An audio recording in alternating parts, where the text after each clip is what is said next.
Chapter 998.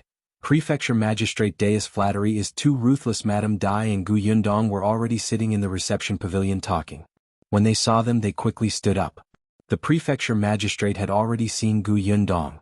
He immediately smiled and waved his hand. There's no need to be so polite. Everyone sit down and eat first. After Gu Yundong sat down, she could not help but glance at Xiao Qingyuan. She asked, "Have you discussed it with Uncle Dai?" "Yes." Before Xiao Qingyuan could answer, the prefecture magistrate spoke first. He looked even happier than Xiao Qingyuan. Qingyuan is indeed a talent. He gave me a good idea. Everyone in the reception pavilion was family. The prefecture magistrate didn't hide anything and told them the results of their discussion in the study. Madame Dai nodded repeatedly. That's true. It's better to do the opposite than to take the initiative to promote it. Isn't that so? If we directly put up an announcement or find a large number of people to persuade the commoners, the effect will not be much. We don't have the time and energy. Now let the storyteller use his words to attract people and leave an extremely deep impression. Especially, let's tell the commoners that the vaccination time is limited and the number of people is limited. In order to snatch a spot, the commoners will eagerly participate. People were like this. People would be more anxious about limiting their purchases, afraid that such a good thing would not happen to them. However, if there were no restrictions and someone even told them that this was a mission given by the higher-ups and had to be completed, these people would feel that it might be disadvantageous to them. To be honest, Gu Yundong did not know this method either.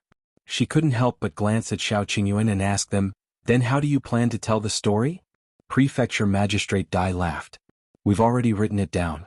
Come, let me show you." He immediately handed over the few pages filled with words.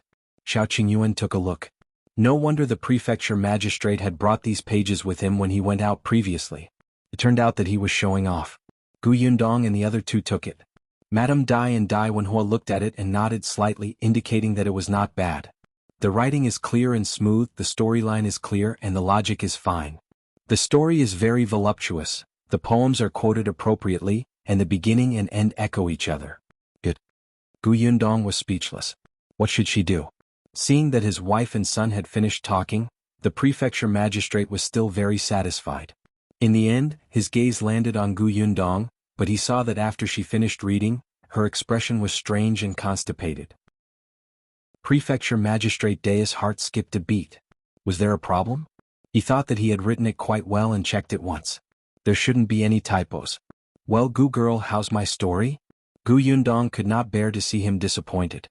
He racked his brains and finally said, "There are quite a lot of praises for the emperor. Uncle Dai's vocabulary is very amazing." The four people present were speechless. Forget it, it was better not to praise him. They were just short of saying that the prefecture magistrate's flattery was too ruthless. The prefecture magistrate wiped his face. You'd better tell the truth. I can still listen the truth. After all, this matter is very important. We have to be careful at every step. If this story is not good, we won't be able to achieve the effect we want. It won't be good for the vaccination method. We would have worked for nothing. Madame Dai hurriedly said, Yes. Yundong, you have big ideas. Tell us what's wrong. If it's not good, we can change it in time. If you find any errors, ads pop up, ads redirect, broken links, non-standard content, etc., please let us know reports so we can fix it as soon as possible. Chapter 999. Right. Gu Yundong's gaze swept past the four of them one by one. After a while she said softly, "Then, you'll be frank? Go ahead." Even Xiao Qingyuan looked at her eagerly. He felt that this idea was not bad, but if Yundong said no, he would quickly think of something else. Gu Yundong coughed lightly. "There's nothing wrong with the story. It's just that it's not fascinating enough." The prefecture magistrate quickly leaned forward. "How is it not enough? Uncle, our story is mainly for the commoners to hear. Most of the commoners can't read. Even if they know, they can't understand words that are too profound, especially these poems. We can understand them, but the commoners might not understand them." Was a story. Of course, it had to be simple and straightforward. It shouldn't be too pedantic. In that case, it makes sense. The prefecture magistrate nodded slightly and heard Gu Yundong continue. After all, a story is different from an article. In addition to being logical, the most important thing in the book is to set up suspense to attract people's attention so that people can guess and look forward to the next plot. What's more, the first sentence is especially important. It's best to be concise and straightforward and get to the point. The words are too gorgeous, making people sleepy. The prefecture magistrate, who felt that his first sentence was very interesting, was speechless. Xiao Qingyuan, who felt that the prefecture magistrate's writing was much better than his, was speechless. Madame Dai and young Master Dai, who felt that the first sentence would definitely make the emperor happy, were speechless. This first sentence seemed to be, indeed, not concise enough. The prefecture magistrate felt that he had been dealt a blow. He took the papers and looked at them again. Suddenly he felt bored. He was indeed a person who could listen to advice. He immediately asked humbly, "Then in your opinion, how should I write it?" Dai Wenhua said, "We're not good at writing novels. Why don't we find a scholar who's good at writing novels?" Gu Yundong waved her hand. "No need. I'll write it. When I'm done you can take a look. If it doesn't work, well, find someone else to try." After all, she had read so many novels and news. The story was not long. She was good at attracting attention. "All right, write it first." Madame Dai glanced at them. "What are you writing?" "Eat first. There's still time to write after you're done." Seriously, did all of them forget that they were hungry? She hurriedly asked the servants to serve the food for the guests. Gu Yundong thought about it as she ate. The others remained silent and ate very quickly. Not long after Gu Yundong finished her meal, she took the papers into the study. No one disturbed her and let her write slowly. They continued to discuss the following process. Gu Yundong held her brush and thought for a moment. Finally, she wrote the first sentence on the paper. As we know, something big happened in the capital some time ago. Gu Yundong was not a professional writer, but at least her work was more like a storybook than the one written by the prefecture magistrate. She moved quickly. Anyway, she had prefecture magistrate Dai's sample. She changed the way she wrote slightly and adjusted the order before and after. She deleted all the nonsense that praised the emperor and left a suspense. It was done. Gu Yundong put down his pen, blew on the ink, and left the study with a few pages. If you find any errors, ads pop up, ads redirect, broken links, non-standard content, etc., please let us know reports so we can fix it as soon as possible. Chapter 1000. Have to pick a good title. The people outside the door immediately surrounded her. Madame Dai took the few pages and was stunned. "Why do I seem to be missing 2 pages? Gu Yundong nodded. "I've simplified the story." Actually, she had deleted the nonsense. The prefecture magistrate was indeed worthy of being an official and a leader. He praised the emperor's great achievements and did not repeat the words of flattery. Gu Yundong really did not expect him to be such a prefecture magistrate. Madame Dai nodded and lowered her head to look. Prefecture magistrate Dai wanted to take a look at it first, but he couldn't snatch it in front of everyone. He could only endure it and take it after Madame Dai finished reading it. The more Madame Dai read it, the more she liked it and the more excited she became. After reading it, she looked at Gu Yundong with sparkling eyes. "It's written too well. I still haven't had enough after reading it. It's really like reading a storybook. How could an article be as good as a storybook?" Anyway, Madame Dai felt that after reading what her husband had written and then looking at Yundong's modifications, it was as if she was reading 2 stories. Gu Yundong heaved a sigh of relief. She asked the others, "Do you think it's okay?" Even if Xiao Qingyuan didn't finish reading it, he immediately nodded. "It can't be better." Dai Wenhua laughed as well. "Sure." Only the prefecture magistrate Dai had a complicated look in his eyes. What she wrote was indeed more fascinating than his work. It was just that he was being too polite. Moreover, he said, "Isn't it better to add some words to praise the emperor?" The 4 people present could not help but roll their eyes. Madame Dai said directly, "I think this is quite good. Without those praises, the commoners will still know what the emperor has done. If you add it randomly, it will only be superfluous." Seeing that everyone else agreed, the prefecture magistrate could only sigh secretly and say, "All right, then let's use this. Wenhua, take it to the largest tea house in the prefectural city. If they do it well, they will be rewarded later." "Don't worry, father. I'll take care of it." As he spoke, he took the paper and was about to leave when Gu Yundong suddenly shouted, "Wait, I remember that the storyteller in the tea house will announce the content in advance." "That's right. He'll tell the customers what I want to say 2 days in advance." Gu Yundong smiled strangely. "In that case, shouldn't we give this book a name first?" "You're right. Then what name should we give it?" Xiao Qingyuan said, "About the cowpox vaccination method." The prefecture magistrate said, "The people's good days are here." Dai Wenhua said, "There's finally hope for smallpox." Madame Dai said, "As parents, we can finally rest assured." Gu Yundong, "Are you all serious?" What kind of title was this? If it were her, she would definitely not enter the tea house to listen to a story because of this ridiculous title. Seeing her speechless expression, the four of them were stunned. Wasn't it quite in line with the content? Why did she look unsatisfied? Yundong, do you have any good titles? Gu Yundong took a brush and paper and wrote one on a piece of paper. The four of them stuck their heads out to take a look. Wasn't this title a little too far? Gu Yundong wrote a couple more. The few of them stuck their heads out and discussed carefully for a while before finally choosing one. After settling down the title, Gu Yundong finally heaved a sigh of relief. Dai Wenhua immediately left the Dai residence with a few pieces of paper. When he walked out of the door, he instantly felt that the things in his hand were worth thousands of gold. If you find any errors, ads pop up, ads redirect, broken links, non-standard content, etc., please let us know reports so we can fix it as soon as possible. Chapter 1001, Shock.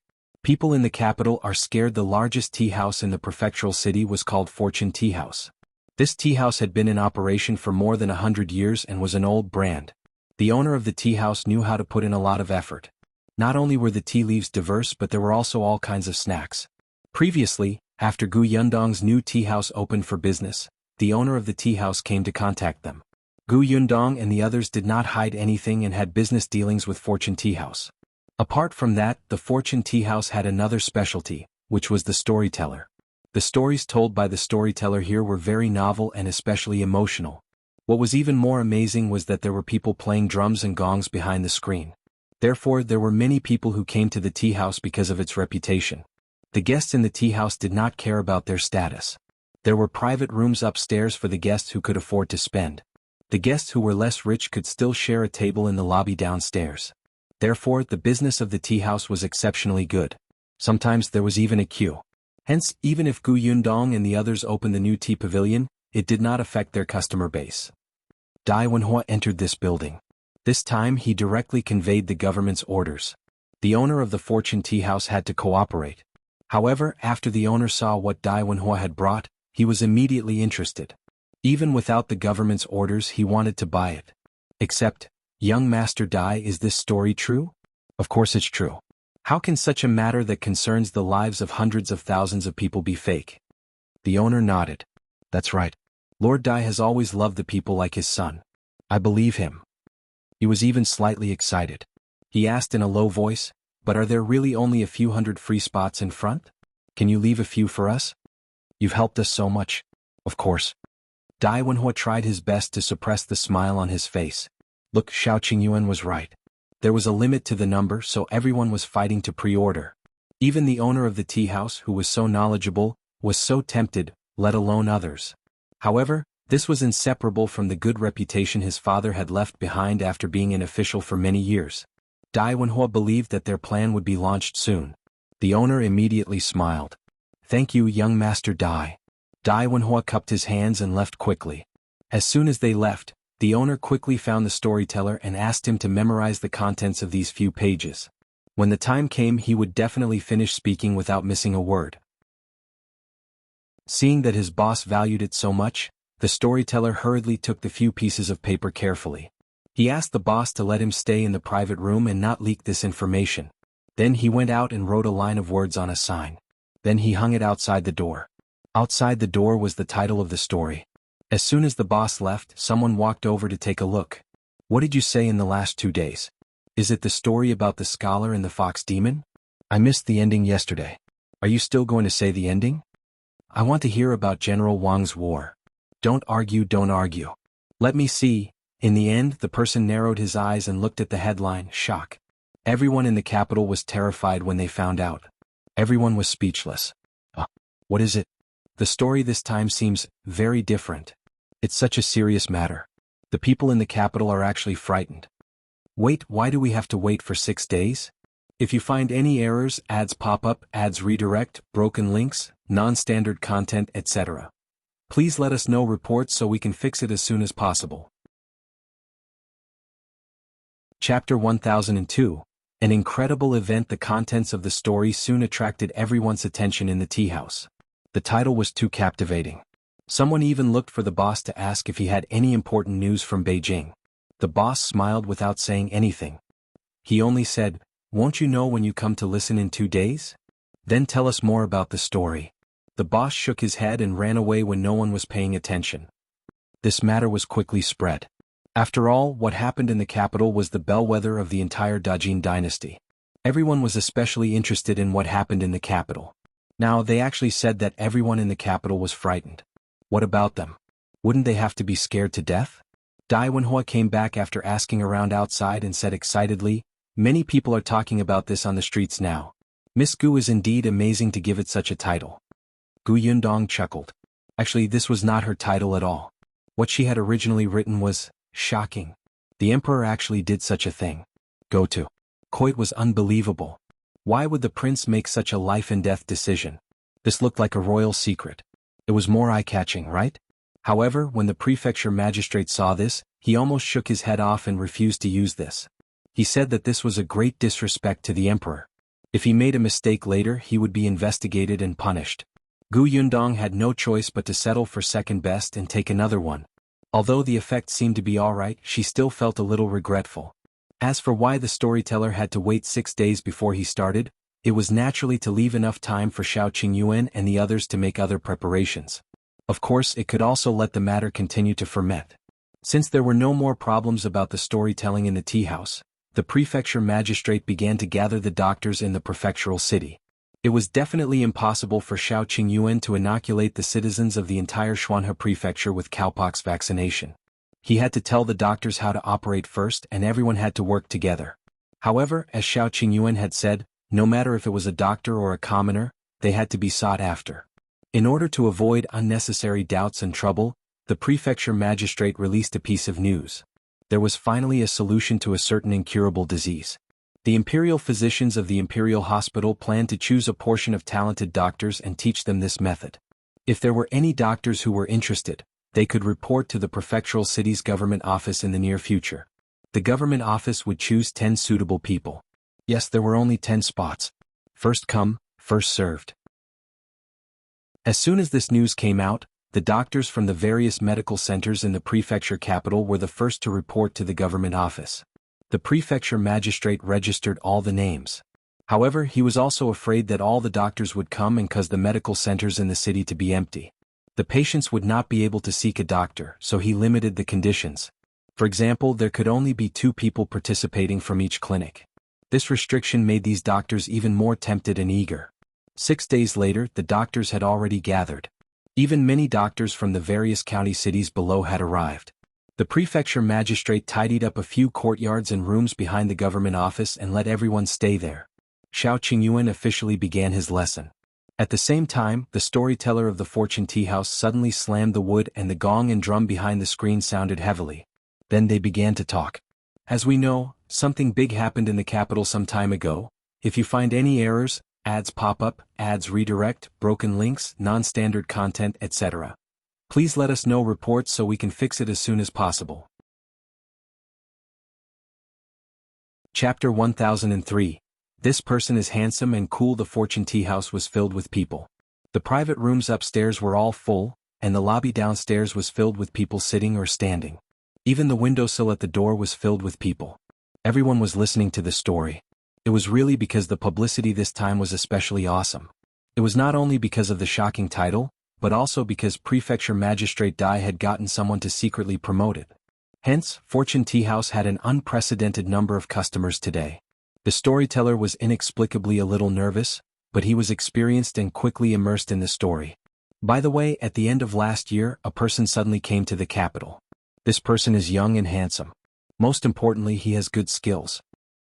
The storyteller said mysteriously, "This person is travel-worn and exhausted." After arriving in the capital, he immediately went to the residence of Imperial Physician Song, the head of the Imperial Hospital. He used all his strength to knock on Imperial Physician Song's door and fainted. Everyone, guess why this person ran to Imperial Physician Song's house? Someone immediately guessed. Why else? Of course it's because he has an incurable disease and asked Imperial Physician Song to treat him. No. The storyteller shook his head. Could it be that Imperial Physician Song's relative was in trouble and wanted his help? The storyteller still shook his head. No. He kept Imperial Physician Song in suspense and quickly solved the mystery. He looked for Imperial Physician Song because he had a secret medical prescription and wanted to hand it to Imperial Physician Song. Unfortunately, he shook his head and everyone immediately straightened up. Unfortunately what? Could it be that he didn't wake up after fainting? Go upstairs. Gu Yundong could not help but twitch his lips. Why are you so black-hearted? Can't you expect something good from them? The storyteller slapped the wood again and shook his head.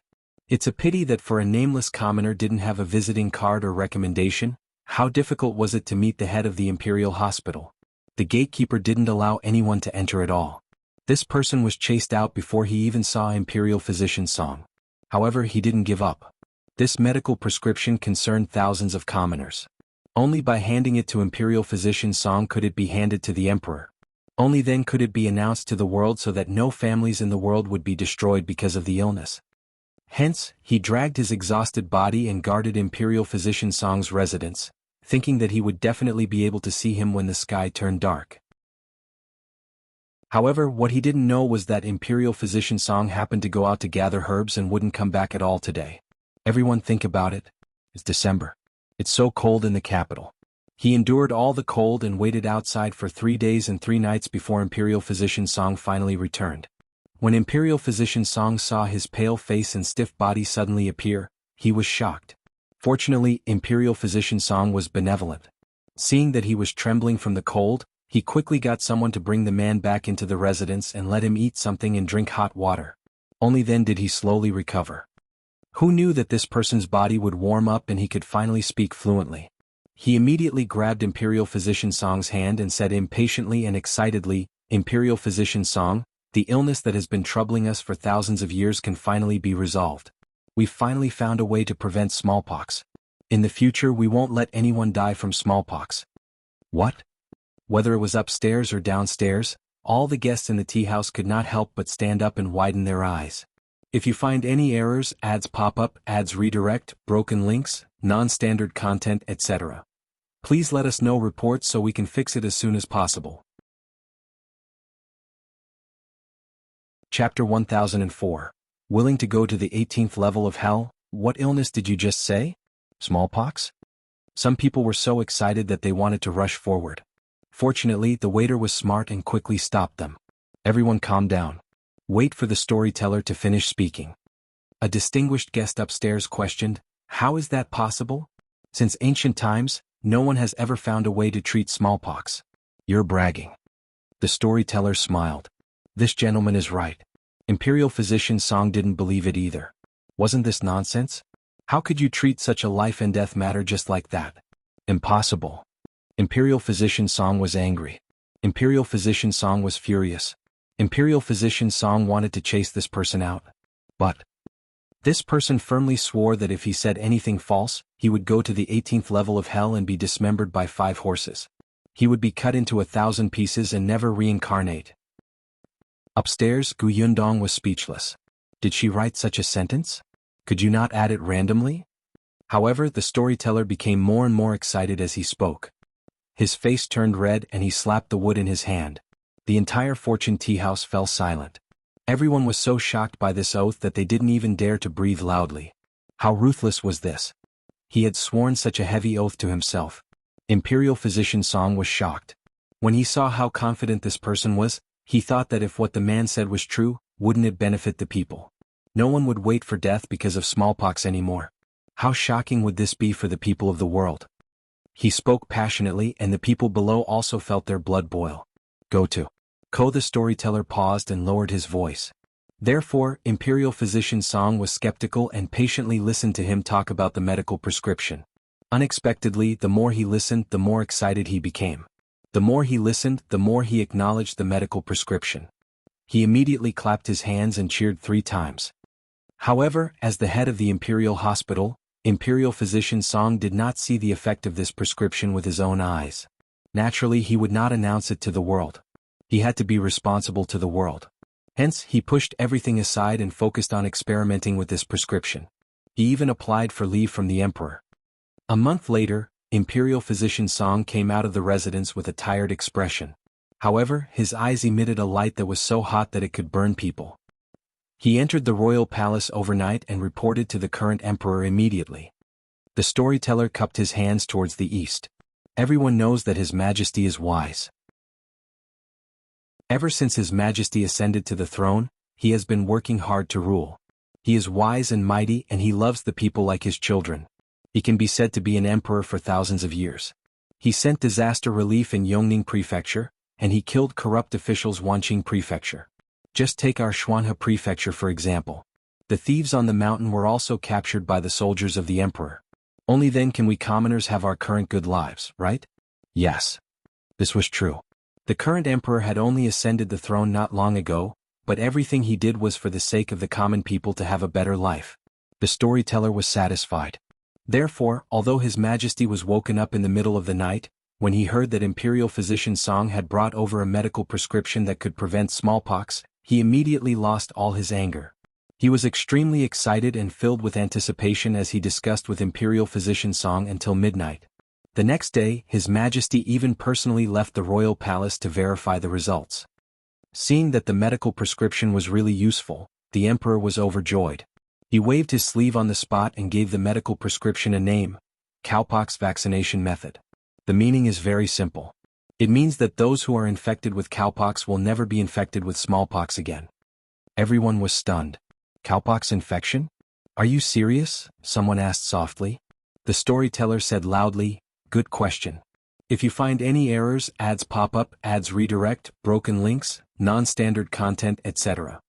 Please let us know reports so we can fix it as soon as possible." Chapter 1005.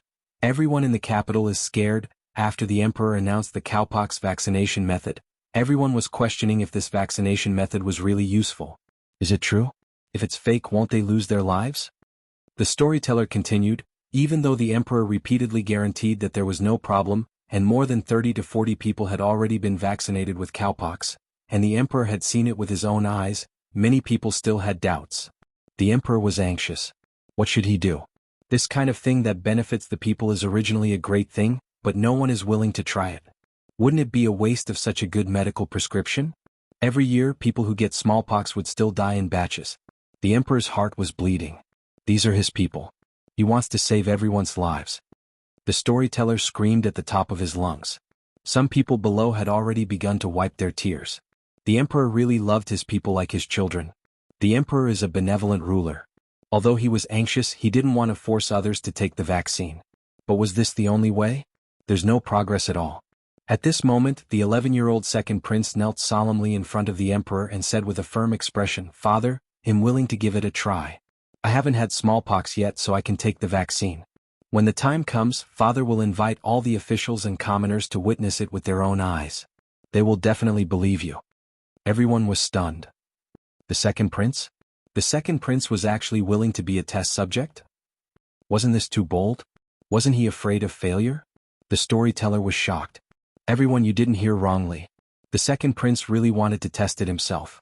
The first prince had had smallpox before. Even if he wanted to help, there was nothing he could do. However, the second prince never had it. If he wanted to test it, he must be gambling with his life.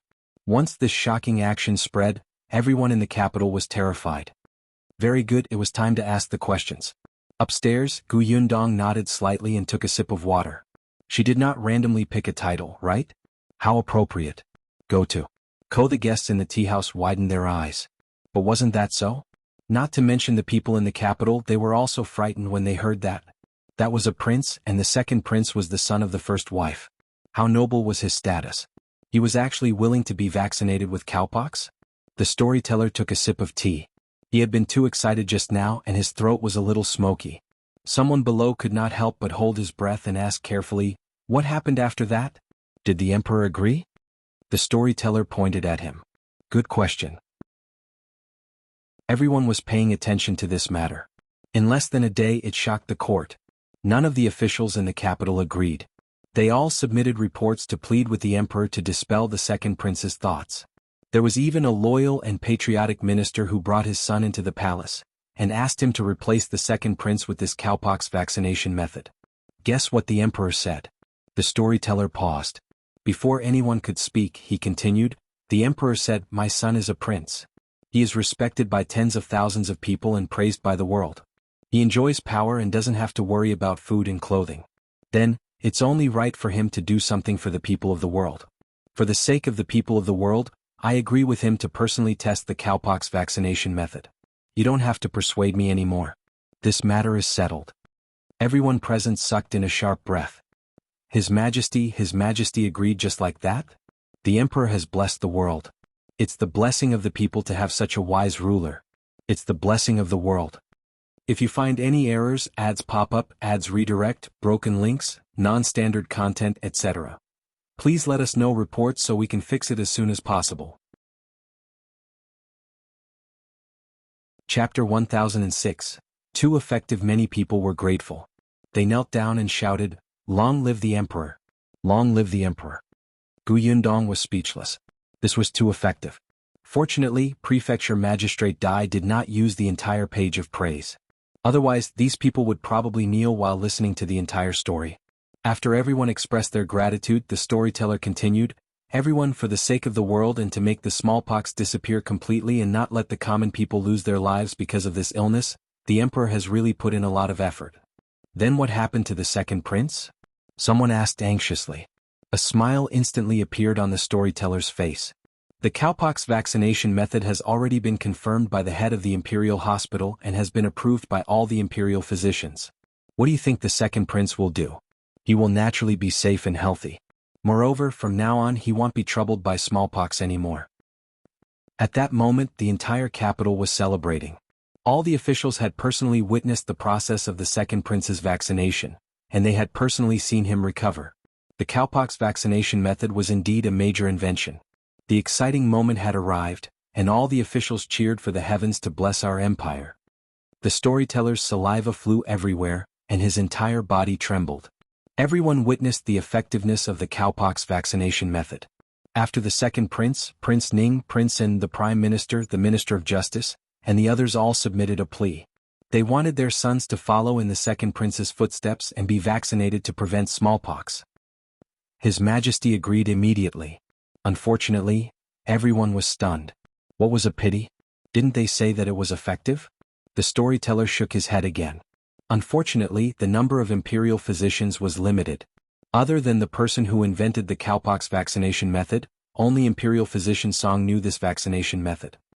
The Emperor was extremely worried. He asked this person and Imperial Physician Song to immediately give this medical prescription to all the Imperial physicians and let everyone in the capital be vaccinated as soon as possible. You have to know that in our vast country, countless people die of smallpox every day.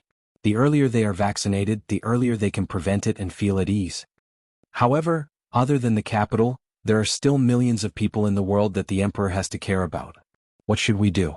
There are only so many Imperial physicians and our manpower is really limited. If we wait until everyone in the capital is vaccinated, who knows when it will be our Xuanhe prefecture's turn. Ah? The people below exclaimed.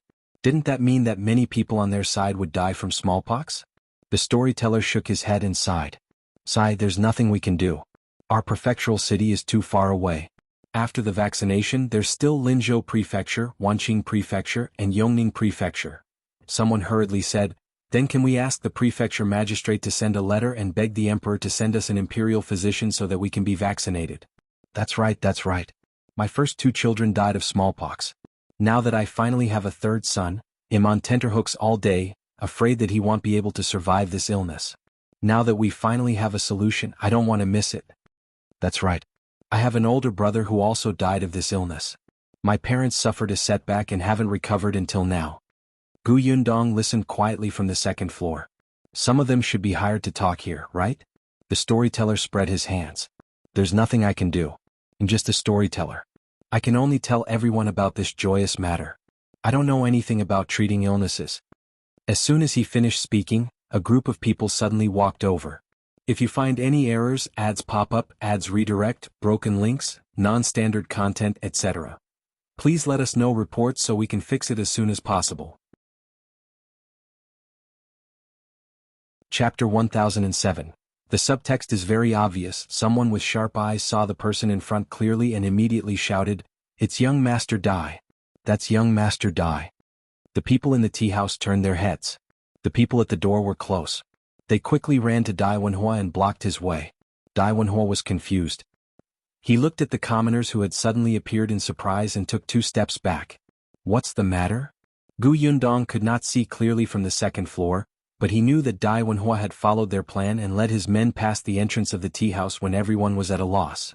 Now that the way forward was blocked, the bailiffs behind Dai Wenhua immediately looked at everyone warily and separated the crowd. Someone poked his head out and asked loudly, "Young Master Dai, there's already a medical prescription in the capital to prevent smallpox. Is this true?" "That's right, young Master Dai. The second prince personally tested this medical prescription. Is there such a thing?" "Young Master Dai, when will it be our Xuanhe prefecture's turn to be vaccinated?" "Young Master Dai, we can't wait for a few years." Dai Wenhuo's expression changed from confusion to surprise to enlightenment. In the end, he sighed heavily, his expression rich and convincing. He nodded and said, "I didn't expect all of you to already know. This is indeed true." As he spoke, he raised his hand. Only then did everyone realize that he was holding a piece of paper in his hand. It looked like an official document. "Go to Kohi," said loudly, "this is true. Moreover, the emperor is concerned about the people. A few days ago, he has already sent official documents to the various government offices and sent an imperial physician over to teach the doctors of the various prefectures about the cowpox vaccination method. Everyone should have heard that the government offices summoned the doctors of the various medical halls a few days ago for this matter. After all the doctors learn it, they will naturally inoculate everyone." Someone in the crowd asked loudly, "Can the doctors learn it? Can the imperial physician sent by the imperial court inoculate us?" "Good. Erase the point." Dai Wenhua said, "The imperial physician sent by the imperial court will stay in the Xuanhe prefecture for 3 months and personally guide the local doctors to inoculate everyone. After 3 months, the imperial physicians will return to the capital. Everyone knows that the imperial physicians belong to the imperial hospital. It's already not easy for them to leave the capital and come to the Xuanhe prefecture for 3 months. Therefore, if everyone is worried, try your best to come to the government office for inoculation within 3 months. Yes, just 3 months. If you don't hurry, you won't get a share. Don't hesitate. When the imperial physician leaves, you can only let the local doctors vaccinate you. By the way, because there are many people in the prefectural city, the number of people vaccinated every day is limited. For the time being, only 200 people are allowed to be vaccinated every day. After 200 people are vaccinated, you will have to wait for a day. Of course, you can register first and come when the time is right." Yes, not only was there a time limit, but there was also a limit to the number of people. Therefore, if you didn't sign up today, you might have to wait until 3 months later. Also, Dai Wenhua continued, the imperial physicians sent by the emperor are free to inoculate everyone. This is the emperor's grace. However, after the imperial physicians leave, whether the doctors in the prefecture city want to charge will depend on themselves. After all, the doctors also have to make money. Yes, if they did not hurry up, not only would they not have a chance, but they would also have to spend money. They would have to think about it. The subtext was already very obvious. After Dai Wenhua finished speaking, he waved the paper in his hand and said, "This is an official document. Everyone make way. I want to paste it at the city gate. If there's anything you don't understand, just look at it yourself. If you find any errors, ads pop up, ads redirect, broken links, non-standard content, etc. Please let us know reports so we can fix it as soon as possible." Chapter 1008. More and more people. The bailiffs separated the crowd and let Dai Wenhua walk forward. The others still wanted to ask, but one of the bailiffs stayed behind and said loudly, "If you have any more questions, you can ask at the government office. Those who want to register, please go to the government office as soon as possible to find the registrar." As soon as he said this, a few people had already run away. Seeing this, the others couldn't care less. Afraid that they would fall behind, they hurriedly followed. As expected, there was already a registrar sitting at the entrance of the government office. The first person rushed to him with sweat all over his face. "Sir, is the registration for cowpox vaccination method here?" "I'm here for registration now. Can I be vaccinated soon?" The registrar shook his head. "Of course not. The cowpox vaccination will only begin the day after tomorrow. However, you can remember the name first." Not to mention that Xiao Qingyuan was still teaching the other doctors the cowpox vaccination method, just the cowpox liquid was not that easy to collect. The man swallowed and hesitated. Should he really register? Should he really be vaccinated? However, before he could figure it out, someone pushed him from behind. Do you want to register or not? If you don't want to, move aside. Don't block my way. The registrar looked up at him. Good. They must have found the shill. He raised his hand and asked the person, name, address. My name is Hidenio. I live in the prefectural city's Hulu Alley. Not only do I have to be vaccinated, but I also have to sign up for my younger siblings. And I go to Ko. Before she could finish, she was pushed aside by the first person. What's the hurry? I haven't said anything. That person did not argue with him. All right. Hurry up. The first person immediately mentioned 3 or 4 names. Soon, another large group of people arrived. All of them scrambled to squeeze in front of the desk. Fortunately, a bailiff ran over and asked someone to line up first. There were a lot of people. Most of them were listening to books on the first floor of Fortune Tea House. The people on the second floor all had some wealth. When they came over, they were very slow. Moreover, they were actually still a little hesitant in their hearts.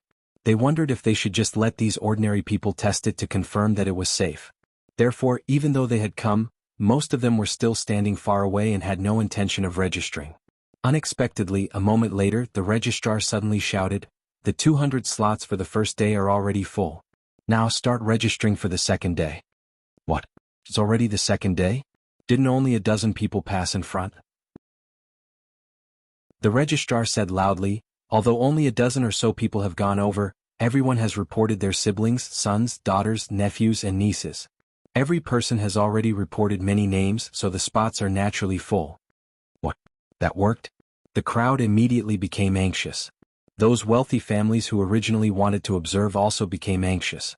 However, at this moment someone shouted, my family is in Phong Kai County. Sir, can you leave a few spots for us? When my family comes, we can fill them in directly. I have to tell my uncles in the countryside. This time it was like poking a hornet's nest. Those who were originally hesitating no longer hesitated and quickly went forward to sign up. Those who couldn't make up their minds immediately got someone to inform their families. There were also commoners who did not go to the tea house to listen to the story.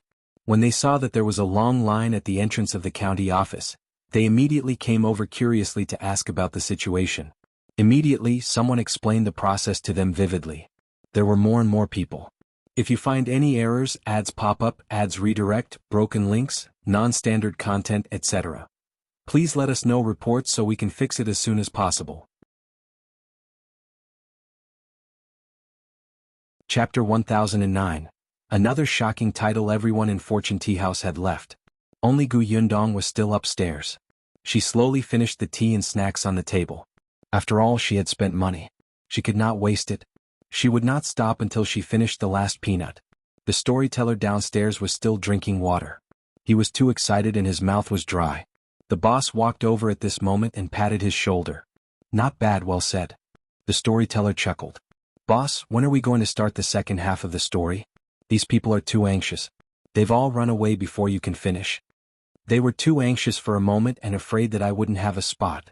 I can understand. When they remember later, they will naturally ask who was the first to discover that the cowpox vaccination method can prevent smallpox. Boss, should we release the title now? Well, release it in 2 days. Yes, I'll write it first. The boss was in high spirits. The story that young Master Dai had brought was indeed extraordinary. Even the question was especially attractive. The number of guests today was several times more than before, and this story was unique. He could repeat it 2 more times tomorrow and the day after. At that time, the storytellers in the other tea houses in the prefecture would probably memorize it and spread it everywhere. However, this story was only halfway through. How to resolve the suspense left behind would depend on the Fortune Tea House. The customers would definitely increase crazily. When the boss thought of this, he immediately rushed to write the title. Go to Ko. After a while, Gu Yundong finally brought Tong Shuitao downstairs. When she walked behind the boss, she couldn't help but take a look. Indeed, she saw the eye-catching headline. Oh my God! The person who invented the cowpox vaccination method was actually him. Gu Yundong coughed quietly. Why did he feel so ashamed? She waved and quickly left with Tong Shuitao. When the carriage passed by the entrance of the government office, it was indeed crowded and bustling. The news about the cowpox vaccination method was completely popular. Everyone was discussing it. The number of registrars at the entrance of the government office had also changed from 1 to 3. The queue was very long. Gu Yundong lowered the curtain and sighed slightly. I only realized now that there are so many people in our prefectural city. Today there aren't too many people. Many people still don't know this news. Tomorrow will probably be even more lively. Tang Xuetao steered the carriage in a different direction to avoid bumping into others. However, just as she was about to leave, she suddenly saw a familiar figure squeezing through the crowd. She hurriedly pulled the reins. "Miss, is that Xiao Yuan?" Gu Yundong took a closer look. "Wasn't that so?" Xiao Yuan was small and was also at the back of the queue. However, there were too many people around her. Gu Yundong saw her being pushed around a few times. Her feet seemed to have been stepped on a few times. It was so painful that her face turned pale. There were also people who spoke ill of her. If not for the fact that there were bailiffs protecting the peace, she would have been thrown out. Gu Yundong paused. She immediately got off the carriage and walked towards Xiao Yuan. Xiao Yuan was trying her best to poke her head out. When she saw Gu Yundong walking over, she was stunned for a moment before she quickly smiled. "Sister Gu, you're also queuing up?" A woman behind her immediately looked at Gu Yundong warily, as if she would interfere. Gu Yundong shook her head. "I'm not here to queue. Why are you here alone? Where's your mother?" If you find any errors, ads pop up, ads redirect, broken links, non-standard content, etc., please let us know reports so we can fix it as soon as possible. Chapter 1010, Dr. Pig? At the mention of Madame Fan, Xiao Yuan looked a little sad. She said in a low voice, "My mother caught a cold. When I came out to buy medicine for her, I heard someone talking about the government office, so I came to line up." As she spoke, she raised her hand. Sure enough, there was a medicine bag in her hand. However, the medicine bag was a little flat from being squeezed around. Gu Yundong waved her hand. "Come out first. They'll bring you back." But Xiao Yuan was very hesitant. She looked at the team in front of her and the long line of people behind her. She could not move her legs. She knew about smallpox. When she was very young, she had a close playmate who had smallpox and could not be saved. Later on, her mother told her about the seriousness of smallpox. She especially hoped that there would be medicine that could cure this illness. Now that she finally had it, she did not want to miss it.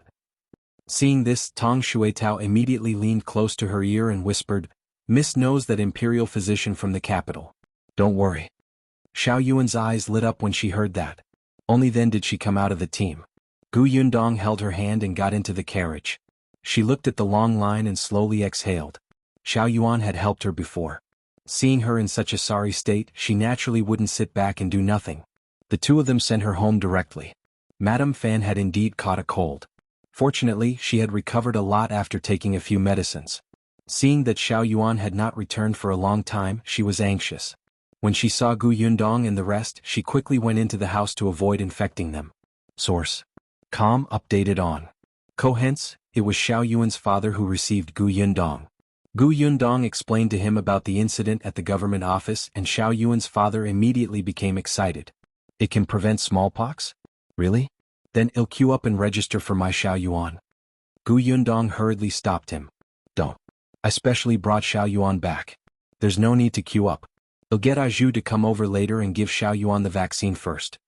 Xiao Yuan's family wasn't alone. There were also the Su family and Zhuangzi and the others. She might as well inoculate everyone in one go so that there wouldn't be any trouble in the future. However, the person performing the vaccination was Aju. Xiao Qingyuan didn't have time at all. Speaking of which, compared to Song Dejiang, Aju might know this vaccination technique better.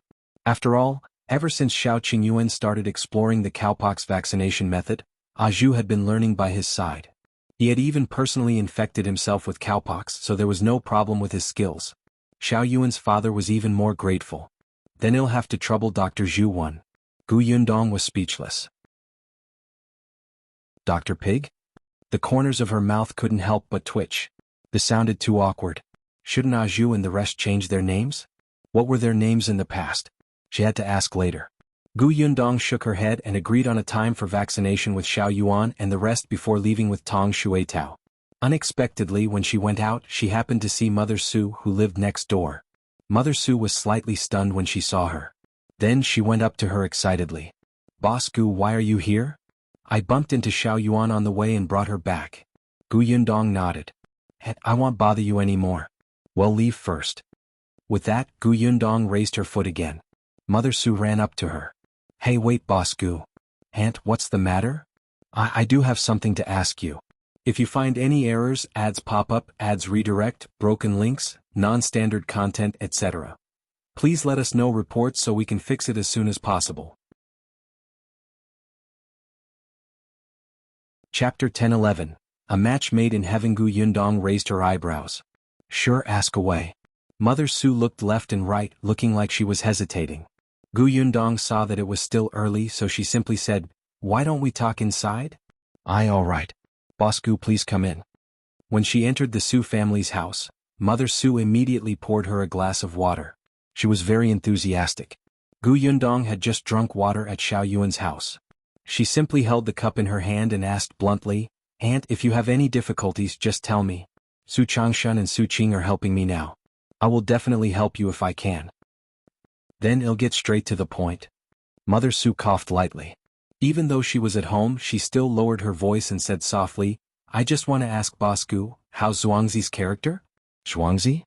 Gu Yundong was surprised. "Aunt, why are you asking about him?" "Well, he and Changshan are both employees at Gus. The two of them have been together for a long time and have a good relationship. They've been to my house twice. I think this young man looks quite energetic and polite. He's generous and smart. I quite like him." Gu Yundong blinked. "So be it. So, that's why I asked Changshan to ask around. I know that this boy is not engaged yet and his family is simple." Source. Com updated on. Gu Yundong suddenly reacted and widened her eyes. "And do you like him? Do you want him and—" "Su Qing," Mother Su was a little embarrassed. "I'm not afraid of you laughing at me. I do have such thoughts." She was living a good life now. Her children had work to do, and her family was slowly starting to have savings. Now the most worrisome thing was the marriage of his children. The eldest son was still all right. He was a man and was not shabby looking. Especially after he became a worker at Gus, there were really many matchmakers. It was just that the eldest son wanted to earn more money and live a better life before getting married. However, Su Qing was different. She had been unengaged before. In this day and age, it was not good for a woman's reputation to be unengaged. Many people did not care about the reason for the unengagement. In any case, they were immediately unhappy when they heard that the marriage had been cancelled. There were also some families who took a fancy to Su Qing, but their conditions were too poor. They were either widowers or were in poor health. Or maybe there were too many people in the family. Those men wanted to find a diligent wife to work for as a caretaker. How could Mother Su be happy with such families? Later on, Su Qing became a female employee of New Tea Pavilion. Needless to say, there were some families with better conditions, but their character was too bad, especially when a few families actually came for Su Qing's monthly salary and asked her to hand over all her money. There were also people who despised her for showing her face in work and asked her to resign after she got married to avoid embarrassing herself.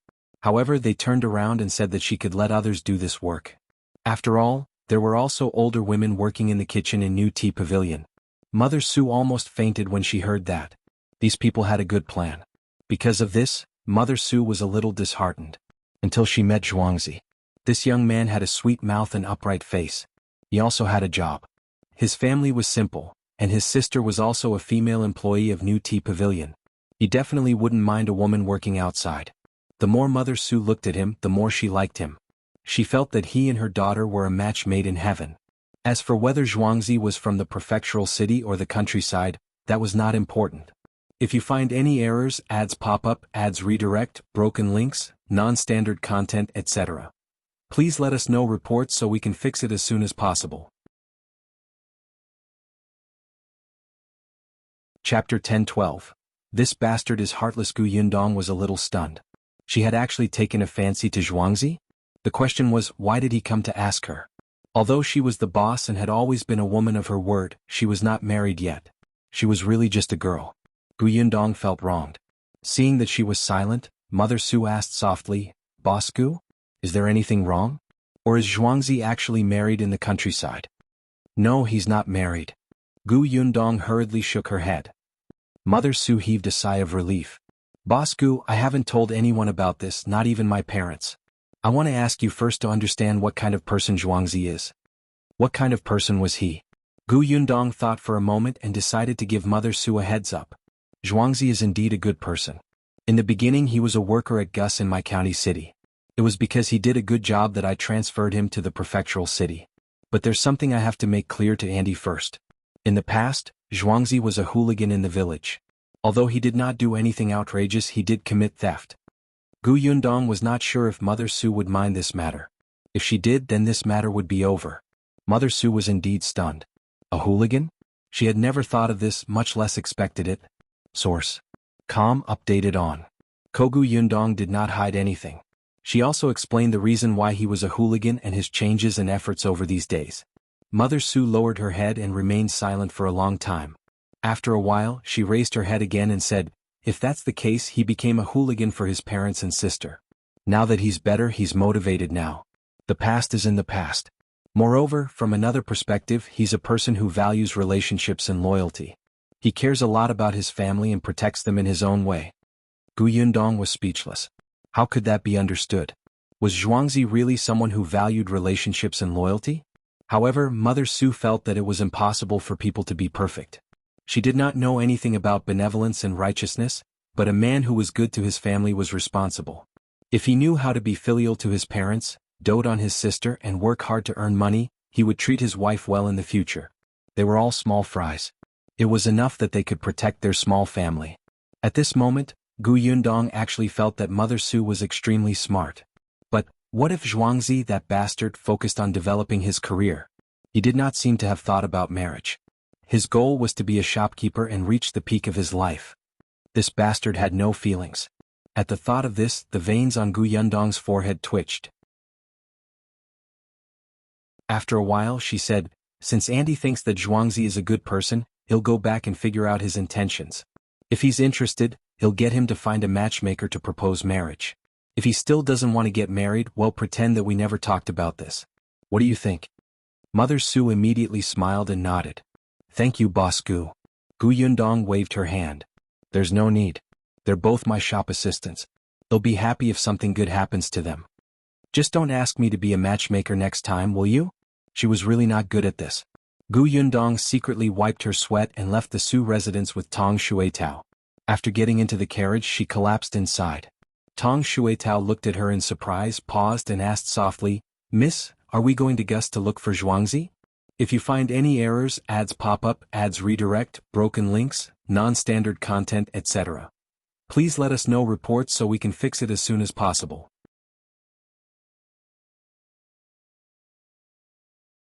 Chapter 10:13. Get used to being ugly. Gu Yundong stood up and looked outside. He shook his head and said, I'm not going. The road to Gus is blocked now. It's not easy to walk on. Besides, I haven't thought of how to ask Zhuangzi. Tong Shuetao was puzzled. How else could she ask? She could just ask him if he wanted a wife and let Miss introduce one to him. However, there was indeed a crowd on the road. It was getting late, so it was better to go home first. The small courtyard was also very lively. On the street where they lived, many people were discussing this matter. The Gu family knew that the cowpox vaccination method was Xiao Qingyuan's idea, but they didn't say anything.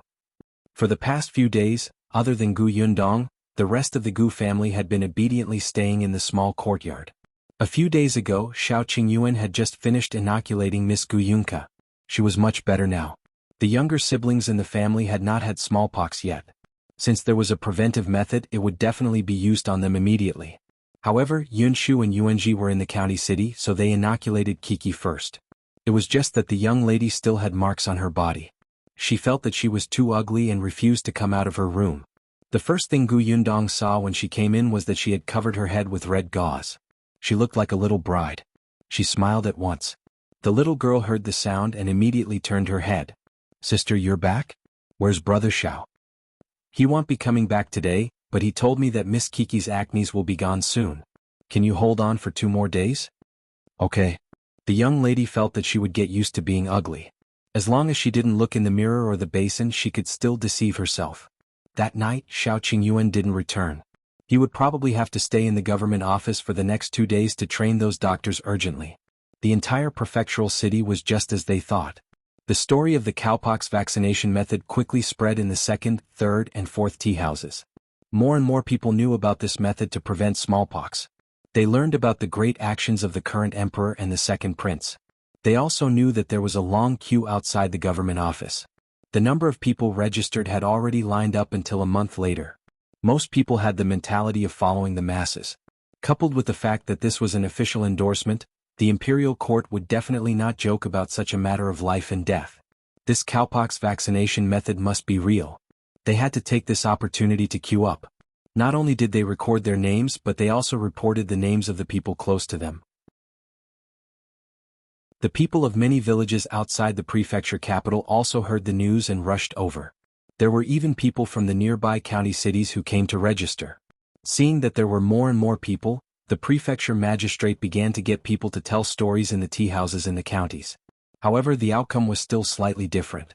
After all, it was impossible for the imperial physicians sent by the imperial court to go to every county city. Being able to stay in the prefectural city for 3 months was already the limit. Therefore, they changed the part where the imperial physician was staying in the prefectural city to that the doctors personally taught by the imperial physicians personally stayed in the county cities. The other 2 points, the limitation of numbers and the free consultation, were the same as in the prefecture capital. However, this was enough. Soon there was a long queue outside the county office. Xiao Qingyuan only returned to the small courtyard on the 3rd night. When he returned, it was already dark. Almost everyone in the Gu family had gone to rest. Only Gu Yundong was still sitting in the study reading the account book. If you find any errors, ads pop up, ads redirect, broken links, non-standard content, etc., please let us know reports so we can fix it as soon as possible. Chapter 10:14. I'll pick a good day first. Gu Yundong knew that he would definitely come back today, so she specially waited for him. Hearing the commotion outside, she immediately came out. Xiao Qingyuan looked very tired. Although he had already washed up and changed into clean clothes, he was still haggard. Gu Yundong quickly pulled him to sit down. She stood behind him and massaged his shoulders. "Are you tired?" After all, he was alone, but in just a few days he had to choose from hundreds of doctors those with good character. He also had to teach these doctors and make sure that they didn't make any mistakes and master the entire process of the cowpox vaccination method. The workload was so huge that it was very tiring. Gu Yundong was very dissatisfied with the emperor. He could have sent an imperial physician over to her prefectural city, but he insisted on letting Xiao Qingyuan organize this matter. He was too black-hearted. If she had known earlier, she wouldn't have spent so much time praising his achievements. "Are you feeling better?" Gu Yundong pinched his shoulder and said, "I made chicken soup tonight. I left a bowl in the kitchen to keep it warm. I'll bring it over for you now. Have some and go to bed early. I'll drink it later." Xiao Qingyuan pulled her in front of him. It was late at night, so his actions were indeed much bolder. He reached out and held her on his lap, burying his head in her neck. "I'll just hug you. I haven't seen you for a few days." As he spoke, he could not help but tighten his grip. "We'll start giving everyone vaccines tomorrow. We might be even busier later." Gu Yundong felt very comfortable in his arms. She leaned against him and whispered in his ear, "It's okay. I'll visit you every day." "Really?" "Yes, really." Xiao Qingyuan immediately heaved a sigh of satisfaction. "In 3 months I will almost be able to let go. At that time, let's prepare for the wedding, okay?" "Okay." Gu Yundong raised her head slightly and looked at his slightly curled lips. She felt inexplicably happy. "Then shall I choose a date first?" It was said that it was best to choose 3 good days for a wedding and then take them to the temple to calculate which was the most suitable through divination. Gu Yundong felt that it was time to prepare. Then, after her father finished the prefectural examination, she would show her father the 3 days. Xiao Qingyuan's eyes lit up. Looking at her serious expression, his heart trembled and he kissed her fiercely. Gu Yundong almost lost her balance. She subconsciously grabbed his shoulders with both hands. Fortunately, his big hands were firmly tightening her from behind. After the kiss, Xiao Qingyuan's voice was hoarse. "Choose a closer time." Gu Yundong could not help but laugh. She pushed him. "Got it? I'll bring you some chicken soup." With that, she stood up and left. When she passed by the main room, she suddenly heard Gu Dajiang sneeze heavily. Not only was Gu Yundong shocked, but Gu Dajiang himself was also shocked awake. He turned around in a daze and continued to sleep with his wife in his arms. However, he felt like he had missed something. The next day, the Xuanhe prefecture office was filled with people early in the morning. Everyone was waiting for the door to open and for the vaccination to begin. Apart from excitement, the 200 people who registered on the first day also looked uneasy. They were also afraid. After all, they were the first batch of people. If they failed, the others would still have a chance to escape, but they could only wait for death. More than half of the 200 people regretted it. However, they had to come after registering their names and addresses. Otherwise they would be arrested. Among them, one person was especially regretful. If you find any errors, ads pop up, ads redirect, broken links, non-standard content, etc., please let us know reports so we can fix it as soon as possible. Chapter 10:15. Seeing Xiao Qingyuan. This person was shopkeeper Pan. He happened to have nothing to do that day and was listening to stories in Fortune Tea House. When he heard from young Master Dai that he could register for vaccination, he rushed to the government office without a word. He was lucky enough to finally register in the last place. He almost lost his life. However, when he really came for the vaccination today, he felt uneasy again. He was afraid that he had made the wrong decision back then. Therefore he could not help but retreat. However, at this moment the door of the government office opened. Two teams of bailiffs quickly ran out and asked the government office to open up a piece of land. Immediately after, Prefecture Magistrate Dai brought the private advisor and the others out. Looking at the noisy crowd outside, he immediately waved his hand and asked everyone to stop. Then he said, "Quiet. I know that everyone still has a certain amount of doubts and distrust towards the cowpox vaccination method. I guarantee that the cowpox vaccination method is indeed a medical procedure that can prevent smallpox. It has been confirmed by all the imperial physicians in the imperial hospital of the current dynasty. The method was named by His Majesty and personally tested by the second prince, so everyone can rest assured." After all, he was the prefecture magistrate with a good reputation and power. When everyone present heard him say these words personally, they were instantly relieved. The prefecture magistrate continued, "Moreover, the person who came to our Xuanhe prefecture this time to guide the other doctors to learn the cowpox vaccination method is someone who has personally vaccinated the second prince." Wow! The audience was surprised but soon became happy and excited. It was definitely not a problem if he had inoculated the second prince personally. If his medical skills were not good, the emperor would not be at ease with him personally doing it, right? The prefecture magistrate's words were like a calming pill for everyone. Seeing that the commoners looked relieved, Prefecture Magistrate Dai was satisfied. "Now, please follow Constable Wang to the Million Gold Pavilion. You will be vaccinated there." The Million Gold Pavilion was a large courtyard not far from the government office. It was once a mansion under the name of an official, but it was emptied after his house was raided. Because people said that the feng shui of this courtyard was not good and the price was not low, no one had bought it until now, so it was still owned by the government. It just so happened that there would be at least 3 months of vaccination time, and there were many commoners. It would definitely not be convenient for them to do it in the government office. After thinking about it, Prefecture Magistrate Dai got someone to clean up this Million Gold Pavilion and settle them here. As soon as he finished speaking, the private advisor had already begun to call out names. Then, Constable Wang led these people to the Million Gold Pavilion. Not only were the 200 people who were going to be vaccinated today following behind, but there were at least 1,000 people along the way. When they arrived at the Million Gold Pavilion, other than the 200 people, everyone else stopped. Then they saw that there were already more than 100 doctors standing inside the door. Among them, there were dozens of reputable doctors in the prefecture city. Many people knew them and they were very good doctors. Seeing them, these people felt more at ease. Constable Wang quickly called out their names and led the commoners to the doctors. The rest of the people who had not had their turn waited at the side. Shopkeeper Pan had nothing to do because he was in last place. However, he still looked nervously at the people who were being vaccinated. After watching for a while, he felt uncomfortable, so he turned to look elsewhere. Then he saw Xiao Qingyuan. If you find any errors, ads pop up, ads redirect, broken links, non-standard content, etc., please let us know reports so we can fix it as soon as possible. Chapter 10:16. He's the imperial physician? Impossible. Xiao Qingyuan had just parted ways with Gu Yundong at the door. He did not let her enter the Million Gold Pavilion. There were people everywhere and they were being vaccinated. The air was dirty, so it was not appropriate to bring people in. However, Gu Yundong had given him many masks before he left. She told him to change them regularly and distribute the rest to other doctors. It was more or less beneficial. After Xiao Qingyuan took the masks, he asked her to go back and do her work.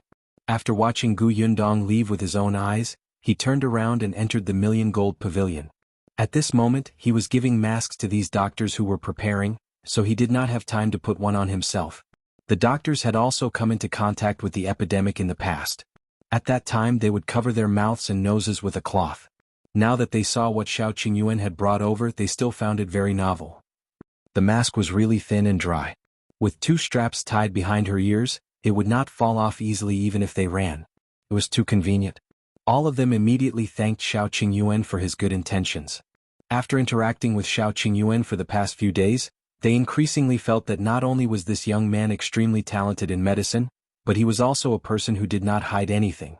When they asked him about the methods of the imperial physicians in the capital to deal with illnesses, he would tell them frankly. Moreover, he was very cautious and meticulous. In the past few days, other than listening to the process of the cowpox vaccination, they had also personally gone to the death cell to take over those criminals who had committed capital crimes. At that time, Xiao Qingyuan had stood at the side and personally guided them. Therefore, everyone had experience. They were not afraid in front of these commoners at all. The masks in Xiao Qingyuan's hand were quickly distributed. The one in his hand was personally made by Gu Yundong. He took it and looked at it. A second before he put it on, Shopkeeper Pan happened to look over and saw him. Shopkeeper Pan was stunned.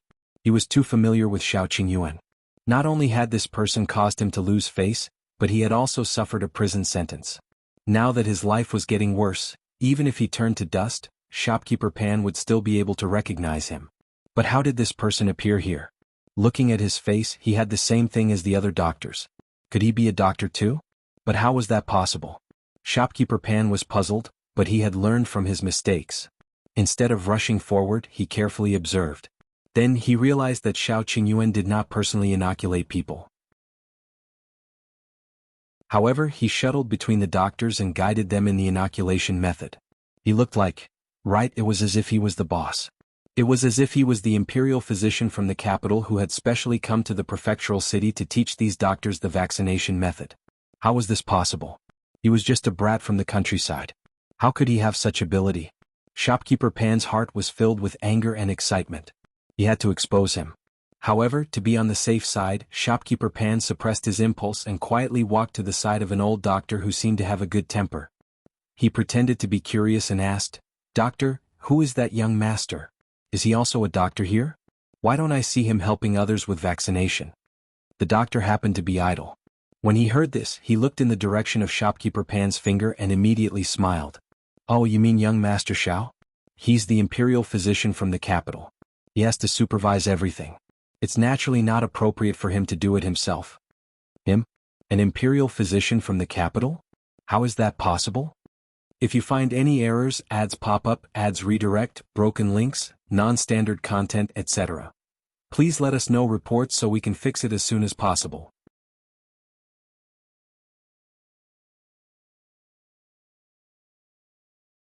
The people present exclaimed and stood up one after another to take a step back. The person who had just received the vaccination was about to cry. He grabbed the doctor in front of him in fear and asked him to save him. The scene became chaotic, and cries and shouts kept intertwining. Constable Wang frowned and suddenly shouted, "Quiet! Anyone who makes any more noise will be thrown out." The hall instantly fell silent, but everyone looked at Xiao Qingyuan with hatred in their eyes. Shopkeeper Pan was instantly smug, but Xiao Qingyuan looked at him as if he was a fool. After a while, he took out something from his pocket and asked him, "Do you know what this is? If you find any errors, ads pop up, ads redirect, broken links, non-standard content, etc., please let us know reports so we can fix it as soon as possible." Chapter 10:18. What happened? Shopkeeper Pan was stunned for a moment. He blinked and craned his neck to take a look. At first he didn't quite understand, but after a while his expression changed. How did you get this? What do you think?" Xiao Qingyuan looked at him coldly. Someone beside him could not see it clearly and did not understand. He quickly asked, "What is that?" Constable Wang explained coldly, "That's a fish talisman. All the officials in my dynasty have this to prove their identity. Young Master Xiao is an imperial physician, so he naturally has one too." Fish talismans? All the imperial court's officials had them? Does that mean he's real? Everyone heaved a sigh of relief. Then they looked at Shopkeeper Pan angrily. "What's wrong with you? This is our first time getting vaccinated. You're still spouting nonsense here and making us worry." "Constable Wang, I'm afraid this person has ulterior motives. Hurry up and arrest him." Shopkeeper Pan shook his head. How is that possible? How could a person enter the capital and become an imperial physician in such a short time? He grabbed the fish talisman from Xiao Qingyuan's hand and looked at the words engraved on it. His name and address were all there and they were all correct? But Xiao Qingyuan took the fish talisman. Get lost. Shopkeeper Pan subconsciously took a small step back. Constable Wang went forward and grabbed him. He sneered and said, "Do you think our lord is a muddle-headed official? This concerns the lives of millions of people.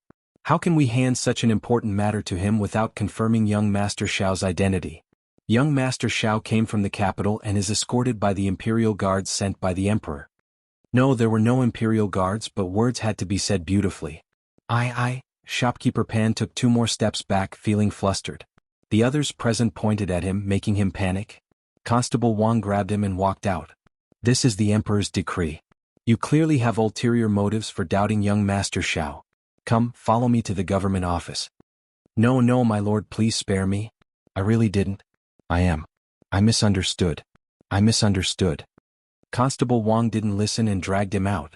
Tell the prefecture magistrate if it's a misunderstanding. Shopkeeper Pan burst into tears on the spot. He had already been to jail once and did not want to go again. His begging voice became more urgent, but it was also getting further and further away. After the voices could no longer be heard, Xiao Qingyuan said to everyone, "It's all right. Continue." Everyone present now firmly believed in Xiao Qingyuan. He was a true imperial physician who could take out fish talismans and could be trusted. Xiao Qingyuan pinched the fish talisman in his hand and narrowed his eyes. This fish talisman was given to him by the emperor. Since he had to take on the mission of Xuanhe Prefecture's cowpox vaccination, he had to be given some necessary things to avoid many troubles. It seemed that the emperor's consideration was right. This fish talisman had really saved him from trouble. He walked around the hall and saw that the doctors were familiar with it. After seeing that there were no problems, he quickly left the million gold pavilion silently from the back door. There was a carriage parked outside the back door. There were guards on both sides. When they saw Xiao Qingyuan, no one stopped him. They let him walk to the carriage and jumped up. 2 people were sitting in the carriage and talking softly. When they heard the commotion, they immediately turned to look at him. What's going on with Shopkeeper Pan? If you find any errors, ads pop up, ads redirect, broken links, non-standard content, etc. Please let us know reports so we can fix it as soon as possible.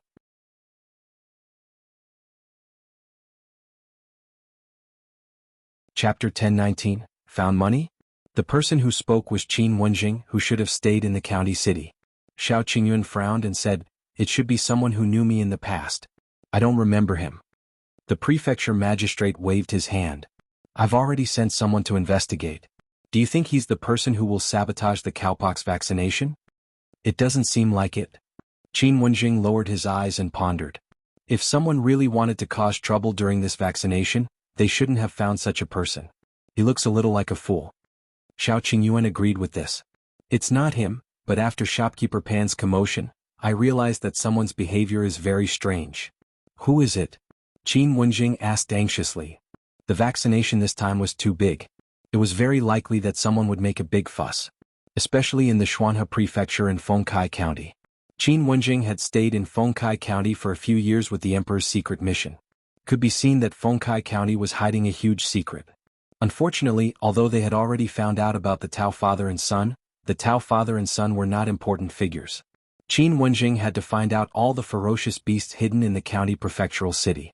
Therefore this time, other than asking Xiao Qingyuan to tell Qin Wenjing about the cowpox vaccination mission, the emperor also gave him a secret decree to pay attention to the person who secretly attacked him. Even though Xiao Qingyuan and Gu Yundong did not want to participate in these things, but ever since Gu Yundong handed the cowpox vaccination method to Qin Wenjing, many things were no longer under their control. Could Xiao Qingyuan refuse to help the emperor? No. Therefore, even though Gu Yundong and Xiao Qingyuan did not want to be involved in these matters, they had no choice. The only thing they could do now was to resolve the matter as soon as possible so that they could live their lives comfortably. There was a short man who was about 20 years old. He was very strange, Xiao Qingyuan said. At that time Shopkeeper Pan bumped into him. He seemed to be holding something in his hand, but after he was hit, he immediately hid it in his sleeve. Qin Wenjing and Prefecture Magistrate Dai looked at each other. "In that case, do we have to thank Shopkeeper Pan?" Xiao Qingyuan, Do whatever you want. He alighted from the carriage. Next was Qin Wenjing and the prefecture magistrate's business. The short man probably did not know that he had been exposed, so as long as Qin Wenjing sent someone to follow him, he would probably gain something. He returned to the million-gold pavilion and looked at the busy crowd. He sighed. He missed Yundong.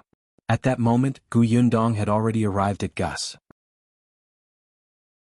From the moment he got off the carriage, he saw the happy and busy Zhuangzi.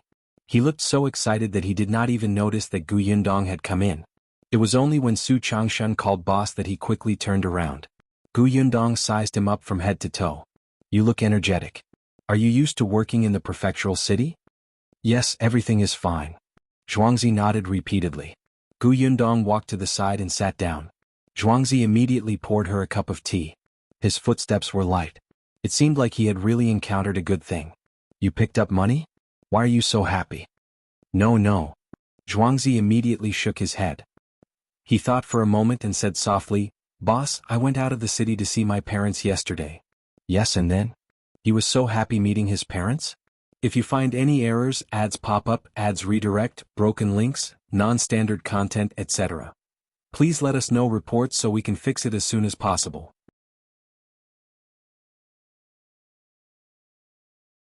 Chapter 1020, Divination. Zhuangzi chuckled. Then when I came back I met someone. He turned around and saw that Su Changshan was busy working. He lowered his voice even more. Boss, do you know what that person does? I don't know. Why are you being so mysterious? Can't you tell me everything at once? Zhuangzi's smile became even more wretched. That person is a fortune teller. Boss, that fortune teller said that I'm in luck this year and might be able to get what I want very soon. Boss, you know that I want to become a shopkeeper as soon as possible. I think that's what the fortune teller meant. Gu Yundong was speechless. If you want to be the shopkeeper, it doesn't seem to be up to the fortune teller but me, right? Of course. However, when the fortune teller said that, I immediately guessed that the boss fortune was flourishing this year. You would definitely open another shop. Wouldn't I be able to become the shopkeeper then? Gu Yundong was speechless. He was trying to curry favor with her. But for some reason she felt that it was quite pleasant to the ear. She looked at Zhuangzi and couldn't help but smile. Not bad. If that's the case, the fortune teller is quite accurate. Since you're going to be the shopkeeper this year, have you started to consider your marriage? Gu Yundong probed. Unexpectedly, Zhuangzi laughed lewdly again. Gu Yundong silently covered his eyes. Please don't smile like this when you're the shopkeeper in the future. Otherwise the customers will be scared away by you. When Zhuangzi was done laughing, he said, that fortune teller actually not only calculated my fortune, but also my luck with women. Gu Yundong raised her eyebrows. Oh. He said that my luck with women is pretty good this year. If nothing goes wrong, I'll be engaged this year. Gu Yundong was speechless. Which family was this fortune teller from? In that case, this bastard finally had a relationship line and was no longer focused on developing his career? It was good. This way, it would be more convenient for her to help Mother Su find out. Gu Yundong coughed lightly. Then, have you taken a fancy to any girl? Zhuangzi frowned. He really didn't. He could not help but sigh. Boss, you don't know. Ever since I became a shop assistant, my ultimate goal was to become a shopkeeper. That's why I worked especially hard. Every day I learned how to read and count from the shopkeeper. I learned so much that my mind was filled with the words on the account book. When the guest came, I didn't even have the time to see if it was a man or a woman. I first thought about what they might buy and how much they could pay. When I returned home at night, I only ate and counted the money. I didn't have the chance to see any girl. Gu Yundong's mouth twitched. Have you gone mad? Zhuangzi looked pitiful. Actually, before he became the shopkeeper, he had never thought of getting a wife. If it was in the past, he would not have taken the fortune teller's words seriously. But wasn't he living with his sister and brother-in-law now? As a single man, he watched Jiang Bao and Lan Huar being clingy every day, who felt that there were only the two of them in the world. He was too agitated. Especially when he called out to them, the two of them acted as if they did not hear him. Zhuangzi was so angry that he was unwilling to go home several times and lived in the backyard of this shop. Therefore, he felt that he had to start thinking about marriage. Gu Yundong could not help but roll her eyes. If you find any errors, ads pop up, ads redirect, broken links, non-standard content, etc. Please let us know reports so we can fix it as soon as possible.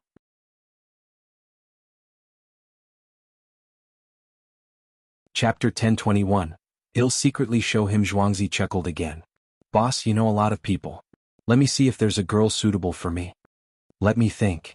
Gu Yundong frowned and seemed to ponder carefully for a while. After a while he suddenly looked up. There really is a very good girl. Zhuangzi's eyes lit up.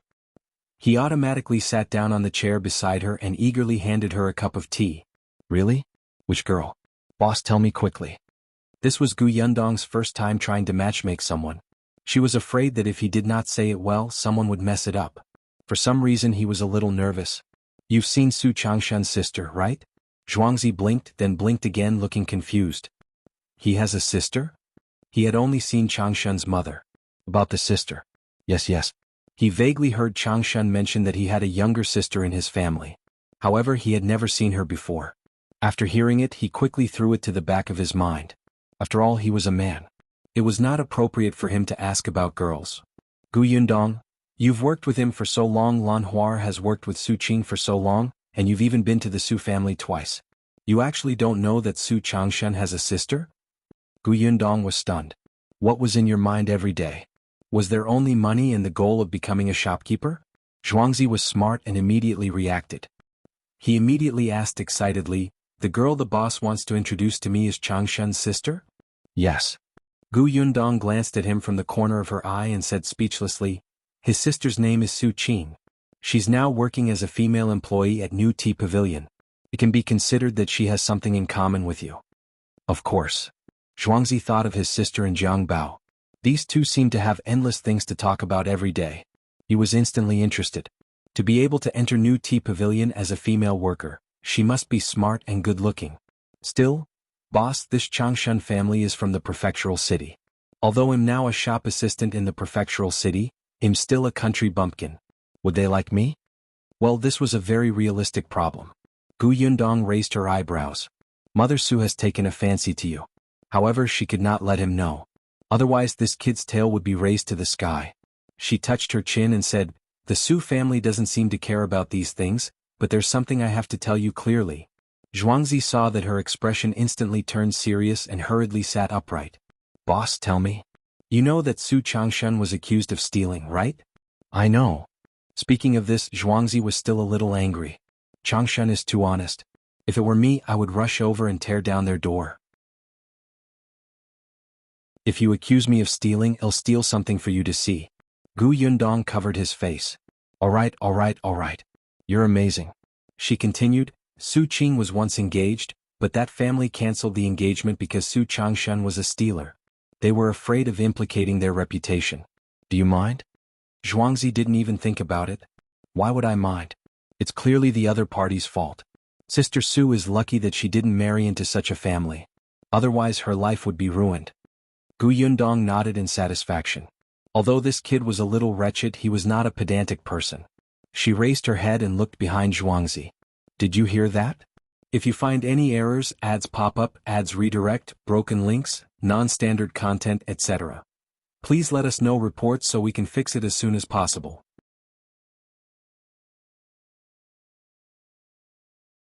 Chapter 1022. You don't have to be so flattery. Zhuangzi was stunned. He suddenly turned around and saw Su Changshan standing behind him. Zhuangzi suddenly felt a little awkward. It didn't seem right to discuss his sister behind his back. But at this moment Su Changshan also looked embarrassed. He didn't eavesdrop on purpose. When he suddenly heard his sister's name, he was a little concerned. Coincidentally, there were no customers in the shop at the moment, so he came over to see what was going on. Unexpectedly, just as he stood at the back, he heard Zhuangzi's words. For a moment, Su Changshan felt very complicated. However, she quickly realized that the boss was going to introduce Zhuangzi to his sister. He suddenly looked up at Gu Yundong. Boss, my sister, Su Qing has a good personality and is diligent. Zhuangzi is also smart and protective of his family. You've been with him for some time. What do you think? Su Changshan felt that Zhuangzi was very loyal and had a good character. He was worth entrusting life to. In that case, it seemed like it was not a bad idea for his sister to marry him. Seeing that Su Changshan didn't say anything after thinking for a long time, Zhuangzi was a little anxious. He immediately put his arm around Su Changshan's shoulder and said, Don't worry. I'm not good at anything else except being protective. Your sister will definitely not regret marrying me. Gu Yundong held her forehead. Wait a minute. Don't be hasty. It's not up to the two of you to decide on this matter. I think that at the very least you have to meet Su Qing and both of you think that the other party is not bad. Only then can you sit down and talk about this marriage, right? Su Qing still didn't know about this. It was useless for them to say anything. Zhuangzi hurriedly nodded. Yes. Boss, let's go over now. Now? The corners of Gu Yundong's mouth twitched. She glanced at him. Are you going to look at her dressed like this? Zhuangzi looked down. He was wearing the uniform of the shop. He had just moved the goods and his clothes were still a little dirty. It did not seem appropriate. If he went to see her like this, she might think that he was a sloppy person who did not like cleanliness. Then I'll get Lan Huar to make me a new set of clothes later. I'll go in 2 days? Gu Yundong nodded and looked at Su Changshan. Go back and ask Su Qing what she thinks. He paused and added, tell her in front of your mother. I understand, boss. Gu Yundong glanced at Zhuangzi who hurriedly said, my parents are fine. They said that as long as I'm willing they'll come and propose marriage later. Gu Yundong did not say anything else. They agreed to meet the shop. At that time, Su Qing could take the opportunity to visit Su Changshan and talk to Zhuangzi. If both parties were satisfied, Gu Yundong would not have anything to do after that. Gu Yundong heaved a sigh of relief. Indeed, it was too difficult to be a matchmaker. She stood up. All right, continue working. I'll go to the pharmacy to take a look. Zhuangzi hurriedly sent her out. Boss, take care. Be careful of these steps. Don't splash water on the ground. Gu Yundong was speechless. She shook her body violently. Did he have to be so obsequious? Tong Shuitao could not take it anymore. She quickened her pace and followed Gu Yundong. The pharmacy was not far away. The two of them turned 2 alleys and arrived. As soon as she entered, Jiang Bao happened to be standing behind the counter, pounding the medicine carefully. As for Zhu, he was tidying up the medicine cabinet. If you find any errors, ads pop up, ads redirect, broken links, non-standard content, etc. Please let us know reports so we can fix it as soon as possible.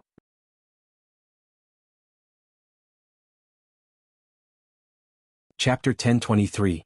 Name change. The two of them stopped when they saw Gu Yundong enter. Miss, why are you here? Gu Yundong was about to speak when she saw Go and Shu walk out of the backyard. Mao was not around and was at the Million Gold Pavilion with Xiao Qingyuan. Dr. Xiong wasn't around either. A medical fanatic like him was naturally the most passionate about learning cowpox vaccination. Therefore, at this moment he was among the hundreds of doctors who were vaccinating people.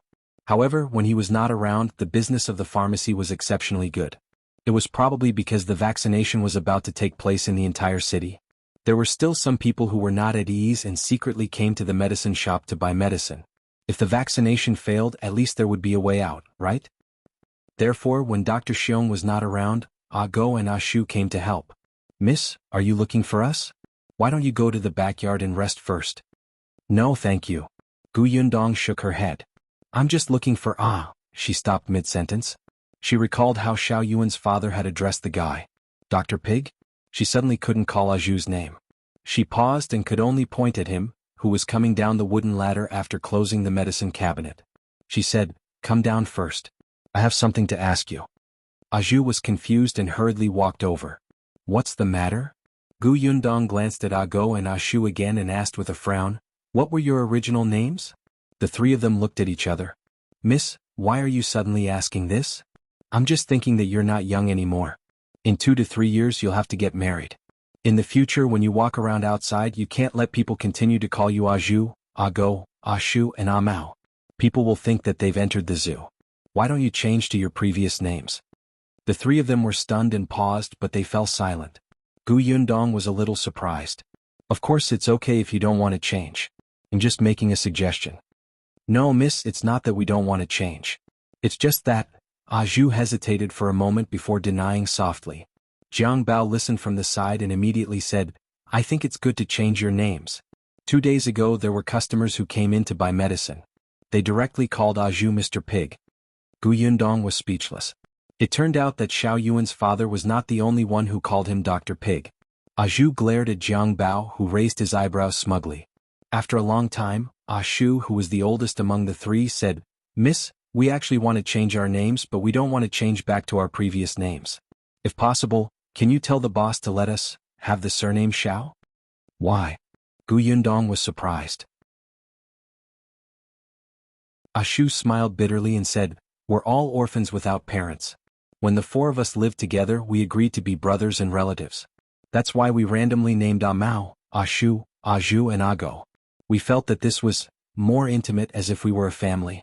If we switched to our original names with different surnames, we would feel that we have become orphans again." Gu Yundong was shocked. She did not expect them to think that way. She immediately regretted her suggestion. Although names didn't mean anything, the meaning was completely different for Aju and the others. Jiang Bao also stopped pounding the medicine. His expression became more serious and he did not speak anymore. Gu Yundong opened her mouth and was about to say that it was fine when she heard Ago speak in embarrassment. "If you find any errors, ads pop up, ads redirect, broken links, non-standard content, etc. Please let us know reports so we can fix it as soon as possible."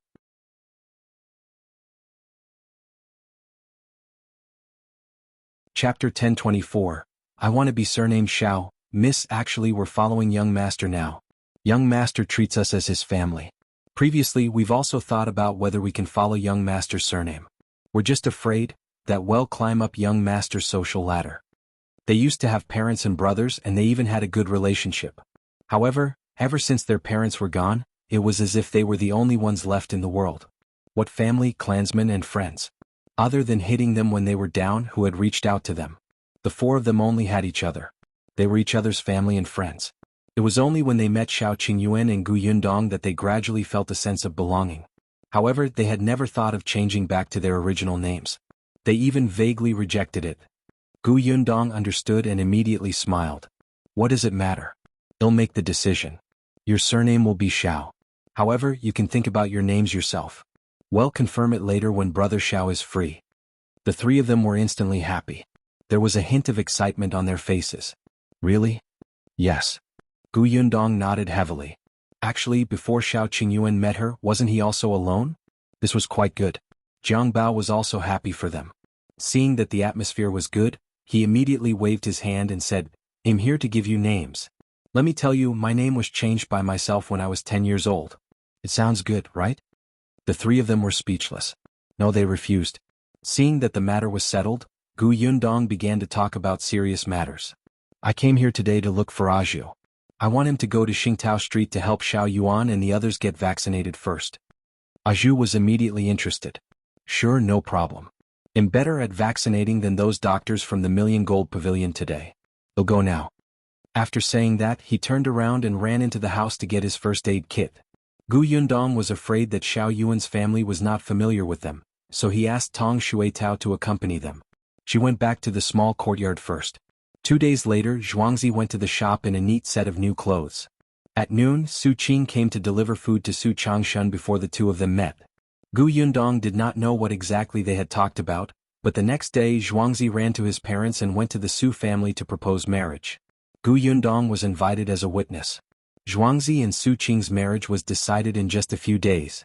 The cowpox vaccination in the Million Gold Pavilion was also in full swing.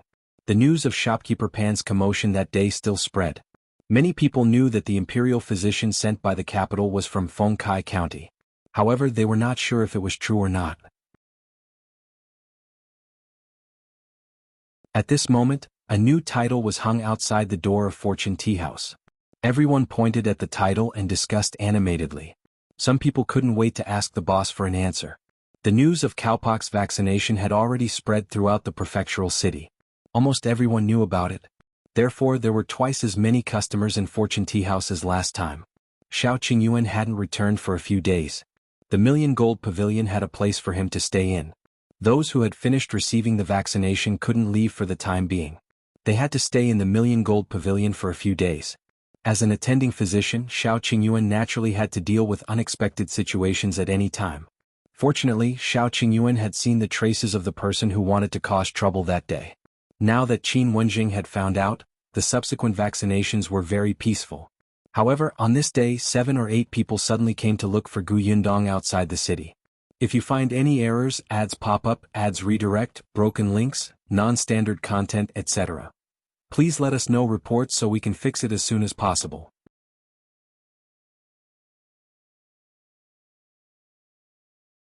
Chapter 1025. Various versions of rumors. Just as the Gu family was about to eat dinner, There was a knock on the door of the small courtyard. Lu Xing was busy. Gu Dafeng went to open the door and was stunned when she saw the people outside. Why are you here? When Gu Yundong heard the sound, she quickly got up and walked out. She was also surprised to see the person at the door. Uncle Qin? It was the village chief of Yongfu village, Qin Liang. Behind him were the other villagers. There were men and women. Including Qin Liang, there were a total of 8 people. Coupled with Qin Jinbao, who had brought them here, the front of the courtyard was filled with people. The group of people looked travel-worn. Gu Yundong quickly stepped aside. Have you just arrived at the prefectural city? Come in first. We can talk later. Qin Liang wiped his face. All right, sorry to disturb you. Gu Yundong led the group into the central room. Gu Dajiang also came out and poured them sugar water. The group of people took a big sip. Their entire bodies were warm before they slowly exhaled. After catching his breath, Qin Liang said, Brother Gu Yundong, we didn't mean to disturb you at this time. There are really some things that we're very anxious about and we want to clarify. Gu Yundong and Gu Dajiang looked at each other. Just ask. We heard that the capital has already found a way to resolve the smallpox. Now the imperial physician is doing vaccination for everyone in the prefectural city. What kind of vaccination is that? Also, the imperial physician isn't going to the county city, right? Gu Yundong was stunned. She did not expect them to ask about this. Before she could answer, another villager beside her asked impatiently, That's right, Yundong. The imperial physician only treats people in the prefectural city and doesn't care about the county city? Wouldn't our village have even less chances?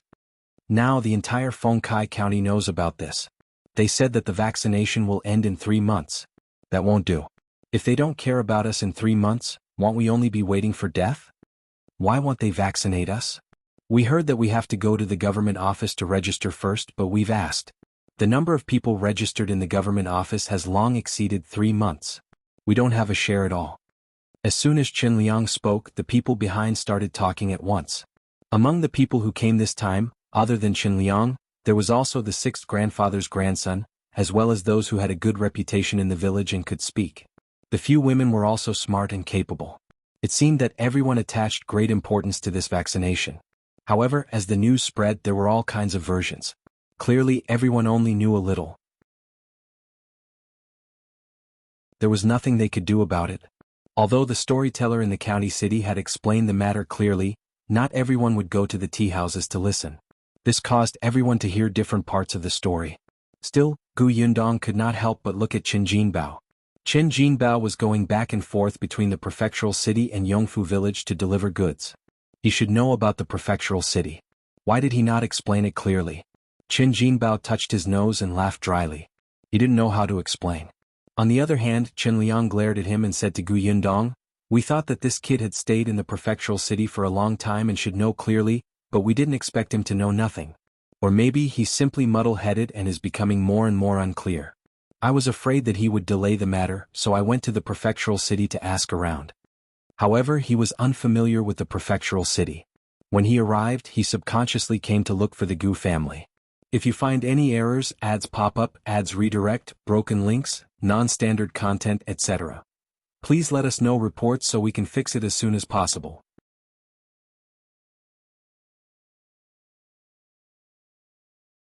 Chapter 1026. He'll bring you to listen to stories. Qin Jinbao sighed secretly. It wasn't that he couldn't explain it clearly, but there were some things that he couldn't say. He knew about the cowpox vaccination method, but what shocked him was that Xiao Qingyuan was actually the imperial physician from the capital. He could not tell his parents about this at all. After all, he had to keep this a secret from the beginning. What if he said it and ruined the prefecture magistrate's plans? Therefore, when Qin Liang asked, he only said that everyone in Yongfu village would be vaccinated and told him not to worry. When Qin Liang asked him why he was so sure, Qin Jinbao couldn't tell him the reason. After a few times, Qin Liang did not believe him and insisted on coming over personally to take a look. He was a responsible village chief. It didn't matter if he didn't get the vaccination, but there were so many people in the village. He was the village chief. Who would stand up for such a big matter if he didn't? He had to learn everything. Gu Dajiang was very emotional when he heard that.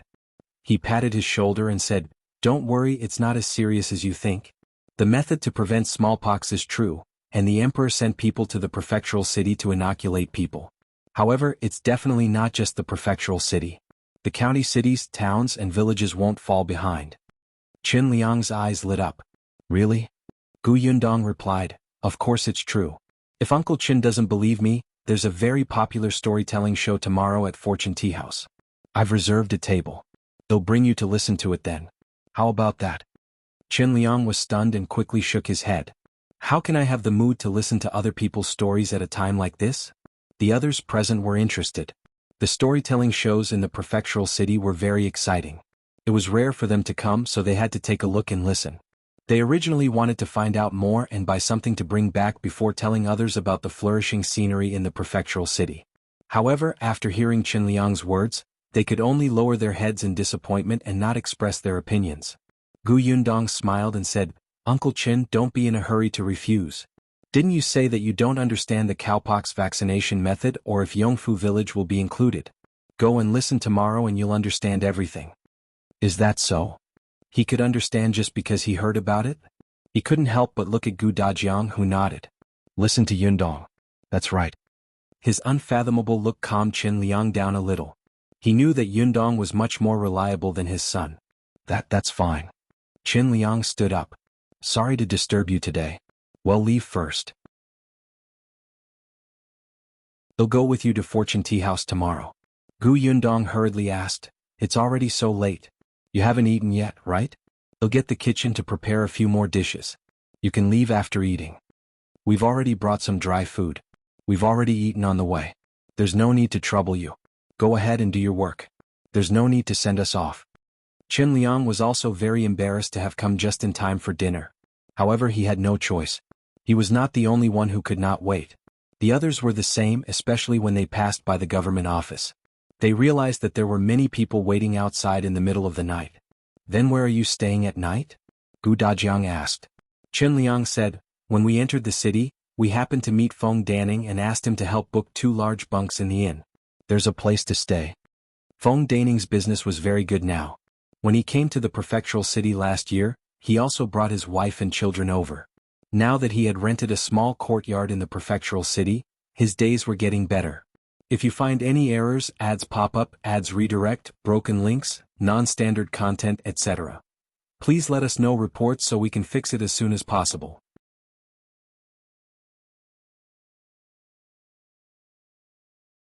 Chapter 1027. Villagers. However, just as they finished speaking, there was a knock on the courtyard door. Feng Danning, who had just been mentioned, walked in with an ashamed expression and said to Qin Liang, Village Chief, I'm sorry. Qin Liang was stunned. What's wrong? The large bunks are all gone. He asked many inns, but they all said that there were no more rooms. Not only were there no more large bunks, but there were also no more upper rooms or ordinary rooms. Qin Liang was surprised. There's no room in such a huge prefectural city? This was not the time of famine. Why? Gu Yundong had thought of it just now, but before she could say anything, Feng Danning returned. Looking at the anxious expressions of Qin Liang and the others, she said, the prefectural city is currently doing cowpox vaccination. So many commoners came after hearing the news. Not only are there no more large bunks, but I'm afraid many of the courtyards that can be rented out are also gone. This was inevitable. There were many county cities under the Xuanhe prefecture. Those who heard the news would definitely rush to the prefectural city to verify if the news was true. In particular, there were some wealthy families with many servants and guards. Most of these people lived in large bunks. Qin Liang and the others arrived a little late, so there were naturally no rooms. Then what should we do? Why don't we squeeze in dilapidated temples for the night? Someone suggested. There were also people who glanced at the Gu family's small courtyard, but they were soon disappointed. This place was too small and there were so many people in the Gu family. It was better not to think about it. They were all from Jianghu village and had a good relationship with the Gu family. Gu Yundong would definitely not let them stay in a dilapidated temple. That would be too demeaning. Uncle Qin, Brother Xiao and I have a courtyard at the back of our shops. There are still a few empty rooms now. If you don't mind, you can squeeze in first. There were originally 3 rooms in the backyard of Gus. Jinggang was the shopkeeper and stayed in one. He had also prepared a room for Zhuangzi previously, but he, Jiang Bao, and the others rented a small courtyard outside. They only stayed for the night occasionally when they were on duty, so there were only simple bedding. The other one was prepared for Qin Jinbao and the others. It was relatively large. The backyard of Xiao Qingyuan's pharmacy was bigger. Now, Zhu and the others were living there. There were also 2 empty rooms. There were 4 rooms, so there was no problem with 9 people living there. Qin Liang still felt a little apologetic. Isn't this too troublesome? We're from the same village. We should help each other. Uncle Qin, you've helped me a lot in the past. These are all small matters. The matter was settled.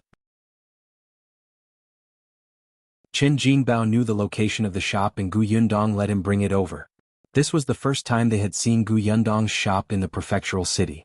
They looked at Gus, which was much bigger than the county city shop, and their eyes flashed with surprise. In the end, it was decided that the 3 women would stay in the empty room at Gus. The 3 of them would share a room. Qin Jinbao and Qin Liang stayed in the room that Zhuangzi occasionally stayed in.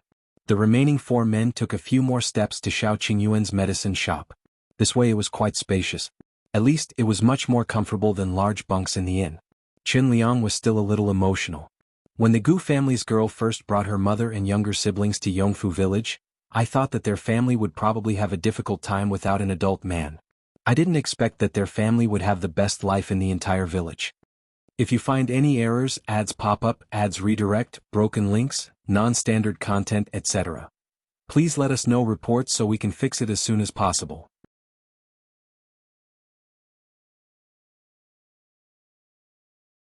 Chapter 1028.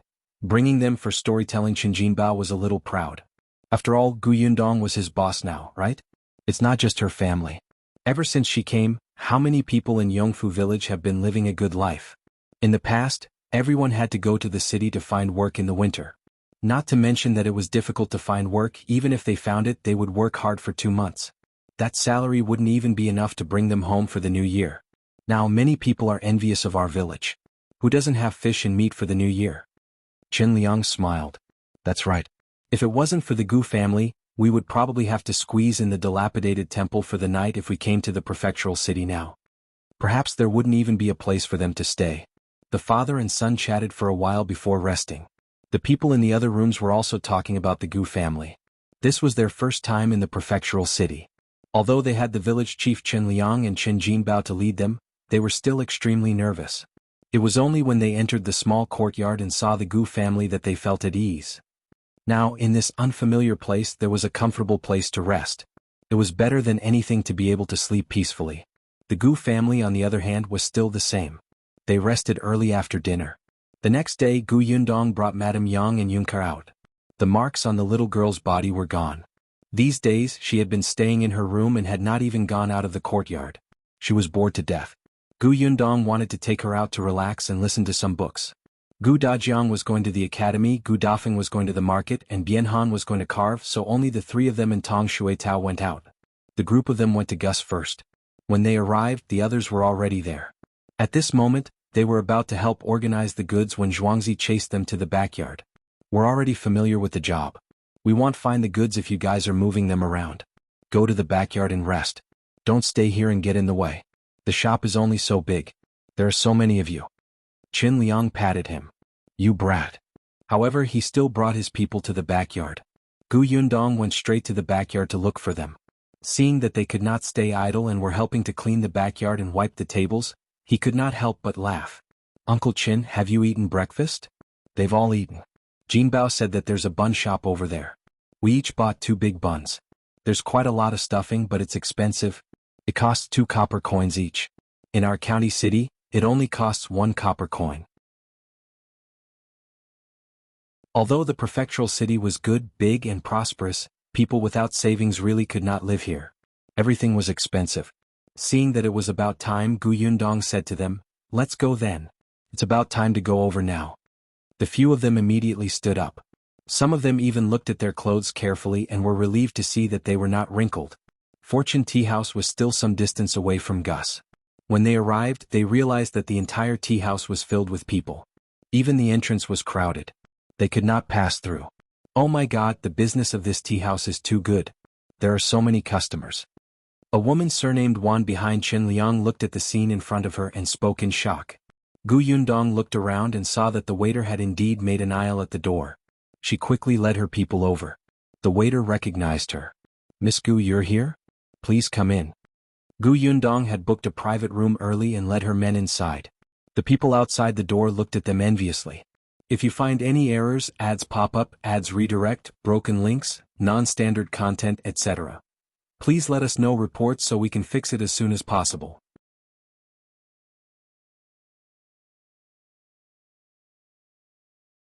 Chapter 1029. It's actually someone from our Jianghu prefecture. There were still many people in the tea house. They only heaved a sigh of relief when they reached the private room on the second floor. Why are there so many people? It's so crowded that I almost can't breathe. Everyone wiped the sweat off their foreheads and tidied their clothes. Gu Yundong asked the waiter to serve 2 pots of tea and some dishes and snacks before letting everyone sit down. He said to Qin Liang and the others, "There aren't so many people usually. Isn't the content of today's story attractive? That's why there are so many people." Qin Liang was surprised. "You said yesterday that they were talking about cowpox vaccination, right? Didn't you say that you were done? Why haven't you gotten tired of hearing it after so many days?" "The cowpox vaccination is over. There's still more to come. You'll understand when you hear it later." Qin Liang nodded, his interest piqued. He used to go to the tea house in the county city to listen to books, but at that time he would squat outside the door and listen attentively. This was the first time he sat in a private room on the second floor of the prefectural city and even drank tea and ate snacks. This feeling was quite novel. If he felt this way, the others felt the same. They didn't dare to drink tea and just looked downstairs. Yunka was still like a little hamster.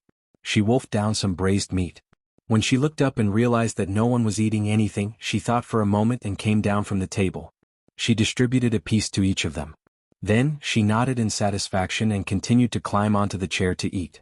Gu Yundong stroked her head and heard a commotion downstairs. He's out. Mr. Fan is out. Everyone be quiet." As expected, there was silence downstairs. The people in the private room also craned their necks to look down. Qin Liang even stuffed the braised meat in his hand into his mouth. He widened his eyes and looked at the gentleman who had walked to the stage downstairs. He looked exceptionally elegant in his long robe. The storyteller's face was flushed. He walked to the table and arranged the shocking wood and tea before saying slowly, "I've made everyone wait. I'm late. I'll apologize to everyone here first." He bowed slightly. The guests downstairs could not wait any longer. They waved their hands and said, "Mr. Fan, don't mind these etiquettes. Hurry up and start. We've been waiting for many days." That's right. Mr. Fan, let's get started. We really want to know who the warrior who invented the cowpox vaccination method is." "Warrior?" The corners of Gu Yundong's mouth twitched. She coughed lightly and took a sip of tea. Downstairs, Mr. Fan's movements were still slow. It made one's heart itch to go up and speak for him.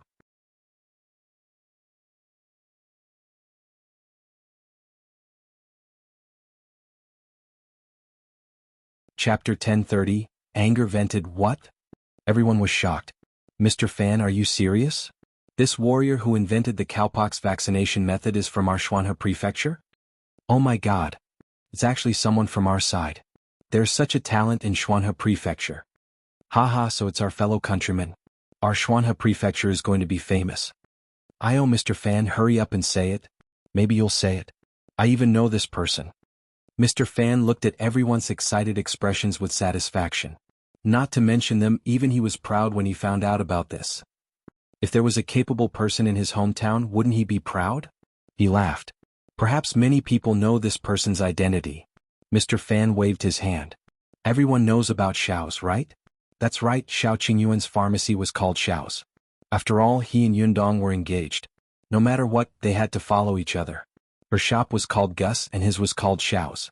It was so easy to remember. Moreover, they knew that they were a couple when they heard it. When everyone heard Xiao's, they immediately lowered their heads and whispered. Some people present knew about Xiao's, but some did not. However, in the private room on the second floor, Qin Liang and the others were extremely familiar with this name. A few of them had stayed in the backyard of Xiao's yesterday. The group of people looked at each other. In the end, they focused their gazes on Gu Yundong. The latter pursed her lips. "Continue listening?" Downstairs, Mr. Fan's voice continued. "This Xiao's was opened from Fengkai County to our Jianghu prefecture. The owner of the pharmacy, Xiao Qingyuan, is a handsome and extremely smart person. Mr. Fan, could it be that this cowpox vaccination method was invented by Xiao Qingyuan and Boss Xiao?" Someone asked loudly. Mr. Fan laughed. "That's right. It's Boss Xiao." Whoosh.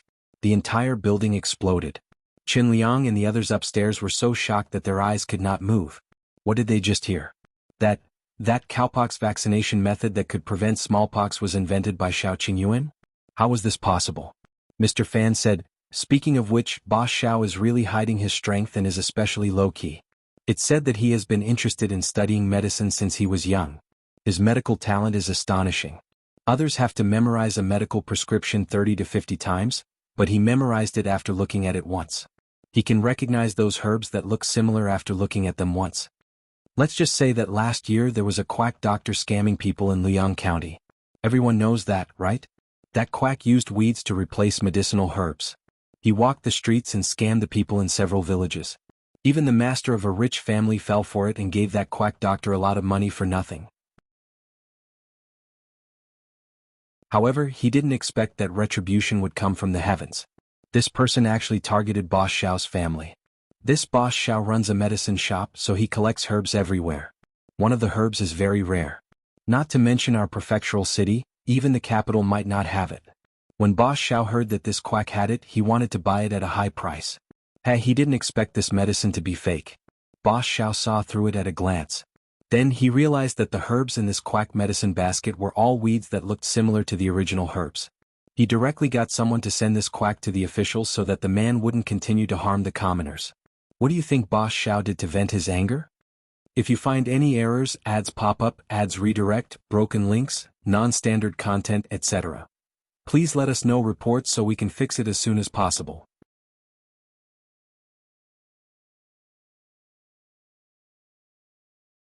Chapter 1031. Unpretentious Reason, Satisfying. Someone immediately echoed, Mr. Fan, you don't know, but I'm from the Jiao village. Back then, I saw with my own eyes that Boss Xiao saw through that quack scheme and saved the lives of the entire village. Everyone turned to look at the person who spoke. That person wiped his tears. It's true. At that time, my son happened to catch a cold. In the end, that quack prescribed medicine. Not only did he not recover in 2 days, his condition even worsened. If not for young Master Xiao, my son would have been killed by that quack. Mr. Fan nodded. That's right. Fortunately, young Master Xiao appeared in time. Everyone instantly had a good impression of Xiao Qingyuan. I didn't expect the owner of this Xiao's to be so powerful. I've seen this Boss Xiao before. He's very young. I couldn't tell that he has such ability at all. You don't know, but when Xiao's opened, many doctors from the prefectural city went there. At that time, those doctors went crazy when they saw the herbs in the medicine shop. They said that they were all rare good herbs and wanted to buy them one by one. Moreover, they bought sacks of them. Really? Then shouldn't we go to Xiao's in the future? Anyway, if I can't find the herbs in the future, he'll go to Xiao's to take a look. Gu Yundong, who was upstairs, had sharp ears. She vaguely heard some words and immediately smiled in satisfaction. How powerful was this advertisement? In the future, Brother Xiao would not have to worry about business in his shop at all. Mr. Fan also looked satisfied. He took a sip of water and continued, Young Master Xiao is a low-key person. He never said anything even after doing such a good thing. He quietly opened a pharmacy and bought herbs. Someone asked him why he opened 2 pharmaceutical shops instead of being a doctor since he's so talented in medicine. Guess how young Master Xiao replied? How did he reply? How would they know? However, since Mr. Fan wanted interaction, they would reluctantly cooperate. Someone guessed, did Boss Xiao say that he's young and is afraid that everyone won't believe that his medical skills are good? I think Boss Xiao must have said that he likes to solve difficult illnesses. Those minor illnesses and pains are too simple. He wants to solve those difficult illnesses that can't be solved for more than 1,000 years, such as this method to prevent smallpox, right? Everyone felt that what this person said made sense. After all, geniuses like to challenge those with difficulty. The corners of Mr. Fan's mouth couldn't help but twitch. Boss Xiao wasn't as noble as you made him out to be. He shook his head and said, No. Boss Xiao said that he wants to earn money. He likes silver, so he wants to open a pharmacy and earn big money. Was it actually such an unpretentious and refreshing reason?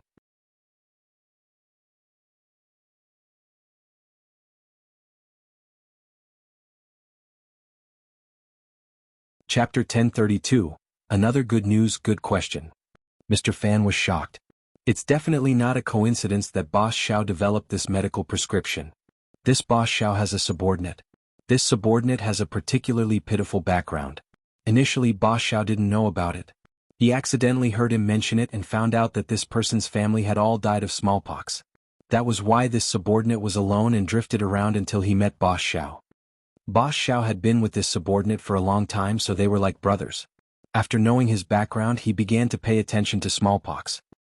He thought that if there was a way to prevent this illness, no one would be as lonely and desolate as his subordinate from a young age in the future.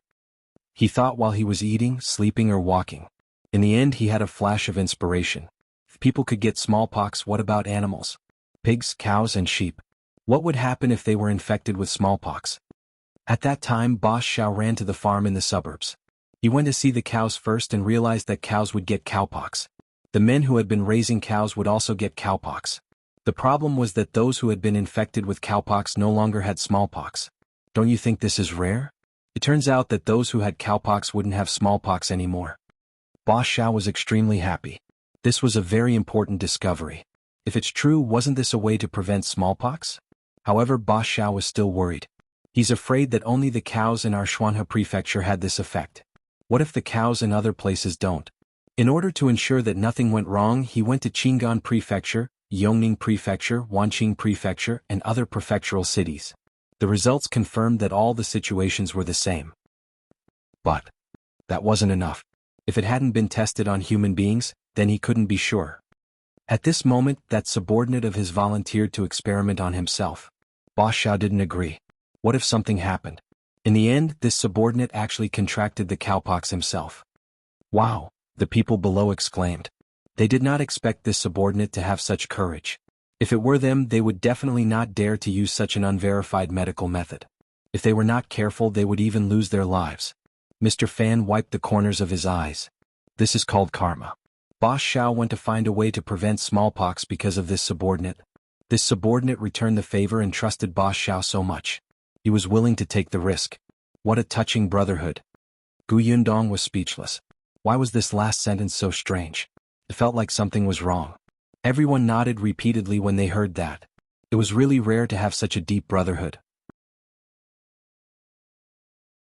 Someone asked loudly, "Is that subordinate all right?" Without waiting for Mr. Fan to answer, the person beside him replied, "He must be fine. Otherwise, why would Boss Xiao send this medical prescription to the capital?" Mr. Fan nodded. Indeed, that subordinate was fine. Boss Xiao felt that this medical prescription was too precious and too important to the world, so he didn't care about staying at home for the new year. He rushed to the capital and handed it over to the head of the Imperial Hospital, Dr. Song. Everyone's blood boiled when they heard that. Boss Xiao is too awesome. I'm proud to have such a fellow countryman. He has made a great contribution. He has brought honor to our Jianghu prefecture.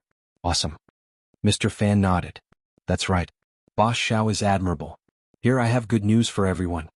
If you find any errors, ads pop up, ads redirect, broken links, non-standard content, etc., please let us know reports so we can fix it as soon as possible.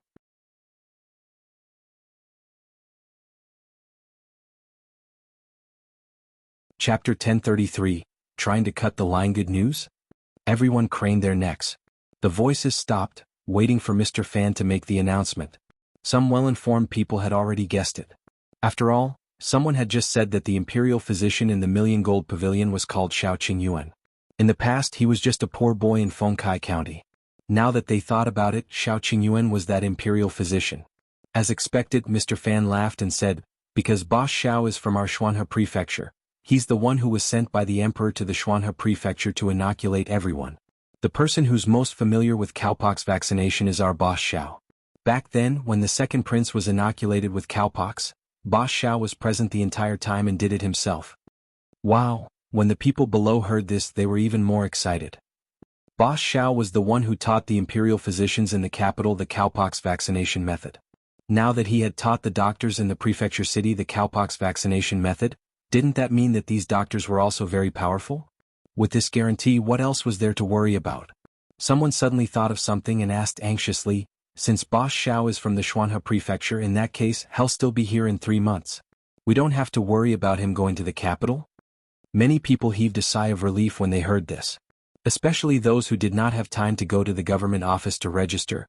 Their eyes were closed and their faces were filled with relief. Unexpectedly, Mr. Fan shook his head. Of course not. Boss Xiao came here on the emperor's orders. The other imperial physicians will stay for 3 months, and Boss Xiao is no exception. Besides, the Xuanhe Prefecture's vaccination situation has to be reported to the capital. Boss Xiao will still leave in 3 months. Ah. Everyone was instantly disappointed. Mr. Fan continued, besides, I just said that Boss Xiao doesn't want to be a doctor. He still has to buy herbs everywhere. Why would he stay in the prefectural city for a long time? After a moment of silence, he changed the topic. Of course, everyone doesn't have to worry too much. Boss Xiao will definitely teach the doctors in our prefecture city well. With him personally watching over them for 3 months, the doctors will definitely be very skilled. Although that was what he said, everyone still felt that it was best to finish the vaccination in the next 3 months. After all, Boss Xiao was still present. If there was a problem, he definitely had the ability to solve it. There were also those wealthy families who had been watching. These people did not care about the 3-month deadline. After all, they had money and connections. Even if they had to pay a fee after 3 months, it did not matter. It did not matter if the imperial physician left. They could still go to the capital and find a doctor in the capital to inoculate them. In their opinion, the imperial physicians in the capital were definitely more brilliant than the imperial physicians sent from the capital. Then, the physicians they taught were naturally more powerful than the ones in the prefecture capital. No matter what, they had to send someone to the capital to find out if the second prince's matter was true. They had to see if anything would happen to those who had been vaccinated. However, after hearing Mr. Fan's words, they were more or less anxious. The most powerful big shot was in the Xuanhe prefecture. Why were they rushing to the capital? If this person really left in 3 months, it would be useless no matter how much money they had. Therefore, after this day, the rich families of Xuanhe prefecture began to find ways to cut the queue. They wanted to be inoculated within these 3 months. It would be best if Xiao Qingyuan could personally inoculate them. If you find any errors, ads pop up, ads redirect, broken links, non-standard content, etc., please let us know reports so we can fix it as soon as possible.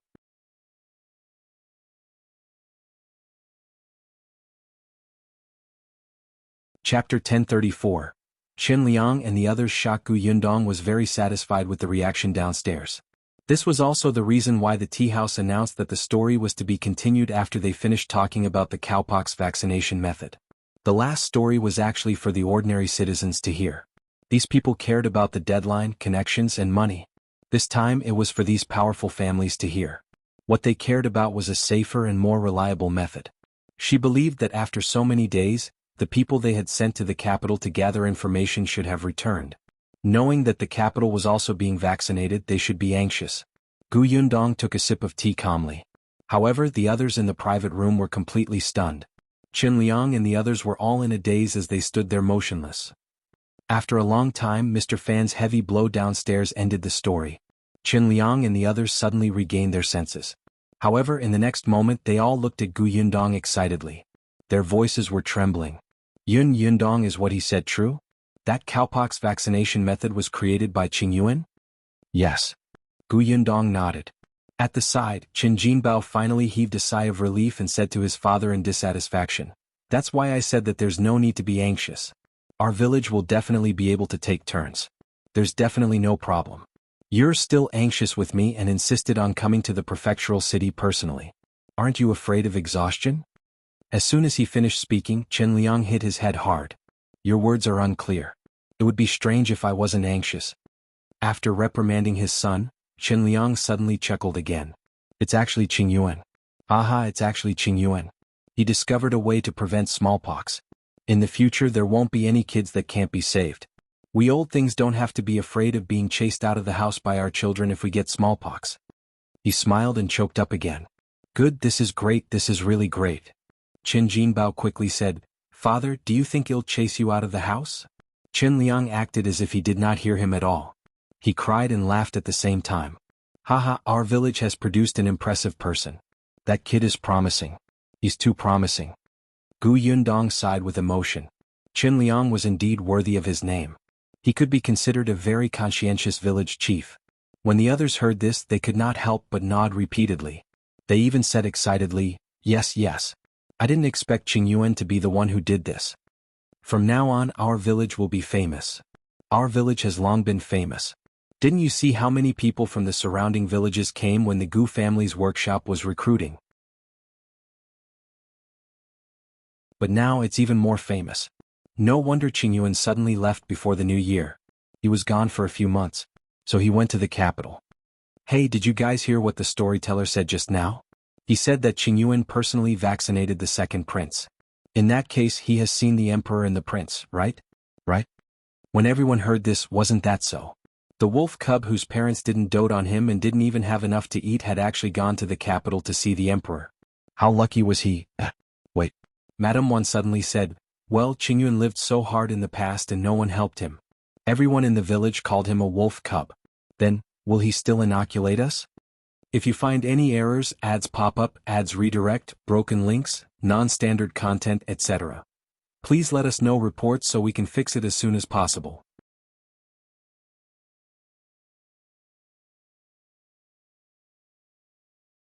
Chapter 1035. The villagers regret. As soon as he said this, the private room instantly fell silent. Other than Qinliang, everyone else lowered their heads slightly. That's right.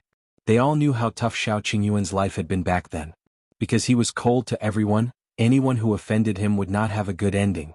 When he attacked, it did not matter if they were children or old people. Therefore the entire village avoided him, especially his parents. They warned their children to stay away from him. Xiao Qingyuan was not the kind of person who would repay evil with kindness. He was cold to begin with, and he was completely willing to ignore the lives of the villagers. In an instant, all the villagers present regretted it. Chen Liang sighed secretly and said, Qingyuan isn't as petty as you think. Isn't our relationship eased now? If you really feel that you've let him down in the past, treat him better in the future and care more about him. If he needs any help, go and help him. This shouldn't be difficult, right? The others hurriedly shook their heads. It's not difficult, it's not difficult. We've long stopped treating him as a wolf cub. Really? This was true. Ever since Xiao Qingyuan was engaged to Gu Yundong, he had become much more friendly. When the villagers called him on the way, he would reply. Moreover, after what happened at the Li family last time, everyone knew what kind of person old Master Li was. They felt more pitiful for Xiao Qingyuan. Gu Yundong also said, Brother Xiao is busy, so he definitely can't help everyone in the village get vaccinated. However, there are still Zhu, Dr. Xiong, and the old doctor from the county. Isn't the Li family going to hold a wedding soon? Brother Xiao and I will go back for a few days. When the time comes, well, bring Zhu and the others back to help everyone get vaccinated before returning to the prefecture. Most of the people in Yongfu village were actually quite good.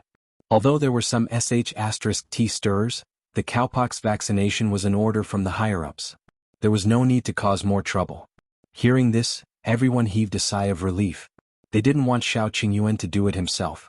There were so many people in the village and it was too much work. However, with him around they could finally calm down. On the other hand, Chen Liang was a little surprised. The Li family is holding a wedding. Are you going to participate? The second branch of the Li family didn't seem to have a good relationship with Xiao Qingyuan, right? Not only him, but the others also had strange expressions. Gu Yundong nodded. Yes, we're going to attend. The Li family invited us. Coincidentally, we're also going to perform cowpox vaccination on everybody, so we'll make a trip to the Li family. Chen Liang felt that things were not that simple.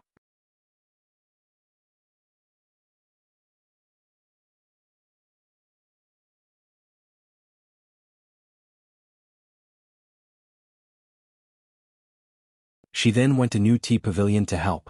There were clearly fewer guests in New Tea Pavilion these few days. After all, such a big thing had happened in the city, and many young ladies from big families had already begun to be vaccinated. After the storyteller explained Xiao Qingyuan's identity that day, more than half of the large families in the prefecture capital went to Xiao's. Unfortunately, Xiao Qingyuan had always been in the Million Gold Pavilion. Only Jianghu, Zhu, and the others were in the pharmacy. As such, these people could only look for the prefecture magistrate and request to cut in line. After being put in a difficult position, the prefecture magistrate adjusted the daily limit of 200 patients, finally letting these people heave a sigh of relief. However, what they didn't know was that this was originally part of the prefecture magistrate's plan. There were 200 spots a day. How many people would there be by the 6-month deadline set by the emperor? Therefore, prefecture magistrate Dai posted another notice at the city gate, indicating that after repeated discussion, he had decided to follow the will of the people. In order to not let everyone be in a panic, the doctors would receive more people for vaccination every day when they still had the energy. But because of this, Xiao Qingyuan was even busier. However, after half a month he still walked out of the Million Gold Pavilion. The Li family's wedding was in 2 days. Gu Yundong and Xiao Qingyuan planned to return to Yongfu village. If you find any errors, ads pop up, ads redirect, broken links, non-standard content, etc., please let us know reports so we can fix it as soon as possible.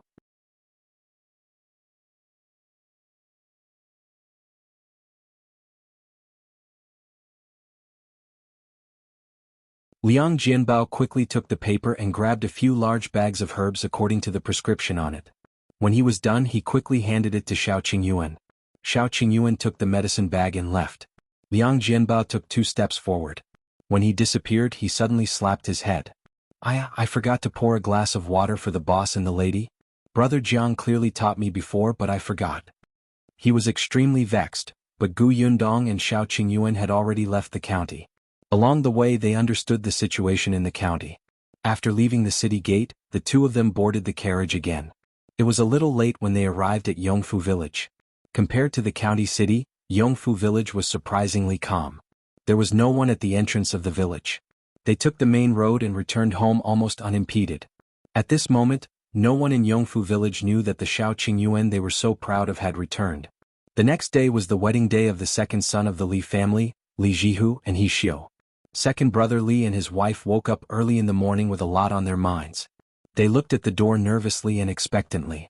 If you find any errors, ads pop up, ads redirect, broken links, non-standard content, etc., please let us know reports so we can fix it as soon as possible.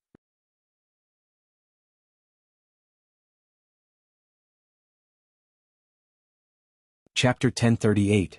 Joyous event of the Li family. Li Dunzi and Madame Du were still not sure if Xiao Qingyuan would return. After Madame Dong sent the letter, he did not reply to them. As for Qin Liang and the others, although they knew that Xiao Qingyuan would return to the village in the next few days, they were not sure when. Moreover, on the way back, Qin Liang had warned the 7 people who had followed him to the prefecture capital that day to keep their mouths shut and not tell anyone that Xiao Qingyuan had returned to attend second brother Li's wedding. Otherwise, when everyone found out, they would all come to Yongfu village to wait for him. If those powerful people from the county took Xiao Qingyuan away, Yongfu village would definitely not have a chance. Therefore, although Madame Wan and the others wanted to show off, they could only endure it when they heard Qin Liang's serious words. However, they knew that Xiao Qingyuan was coming to attend Li Zihu's marriage, so they came to the Li family early in the morning. Li Dunzi and his wife were very surprised. They had invited many people from the village, but many people had said that they were not free back then. Why were there so many people now? Moreover, they were villagers who were popular in Yongfu village. When his son set off to fetch the bride, even the village chief came over. Li Dunzi hurriedly welcomed him in, while Madame Du continued to wait at the door. When the villagers saw that Qin Liang had actually come to attend second brother Li's wedding, they were all shocked. Some people were curious, so they brought a few eggs and vegetables to congratulate him. The Li family was especially lively for a moment, causing Li Dunzi and his wife to heave a sigh of relief. The bridal escort team returned very quickly. The Li family specially borrowed an ox cart to pick up the bride. He Xiu sat on it with a red veil, but there was no joy on her face under the veil. Her back was sore from sitting all the way, and Lan Huar, who had just gotten married not long ago, was carried away by the big red sedan chair. He Xiu still had a deep impression of that scene back then. Now that she was getting married, it was fine if she did not have a bridal sedan chair. But this ox was even an old ox. She did not know if it was because it was not feeling well. As she pooped along the way, she almost could not help but come down and walk on her own. He Xiu was extremely depressed, but the ox cart had already arrived at the Li family. Li Jihu turned around and carried He Xiu into the hall. Li Dunzi and Madame Du's faces were filled with joy, but they were a little anxious. Why wasn't Xiao Qingyuan here yet? Not only them, but even Madame Wan and the others were very strange. They all went to Qin Liang's side and asked, "Village chief, didn't Yundong say that they would come today?"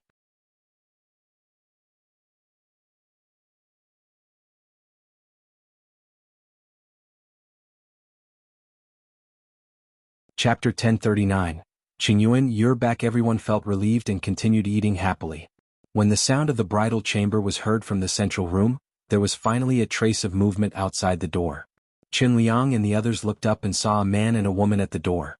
Everyone who was eating in the courtyard was suddenly stunned. A moment later, someone suddenly shouted, "Wolf cub! Ah no, Qingyuan, you're back?" As soon as he finished speaking, everyone present stood up and rushed towards him. However, Xiao Qingyuan's face was still as cold as before, and his entire body exuded an aura of no strangers. In the end, everyone stopped 2 steps away from him. However, everyone looked at him with exceptionally fervent and excited expressions. Their gazes were exceptionally burning.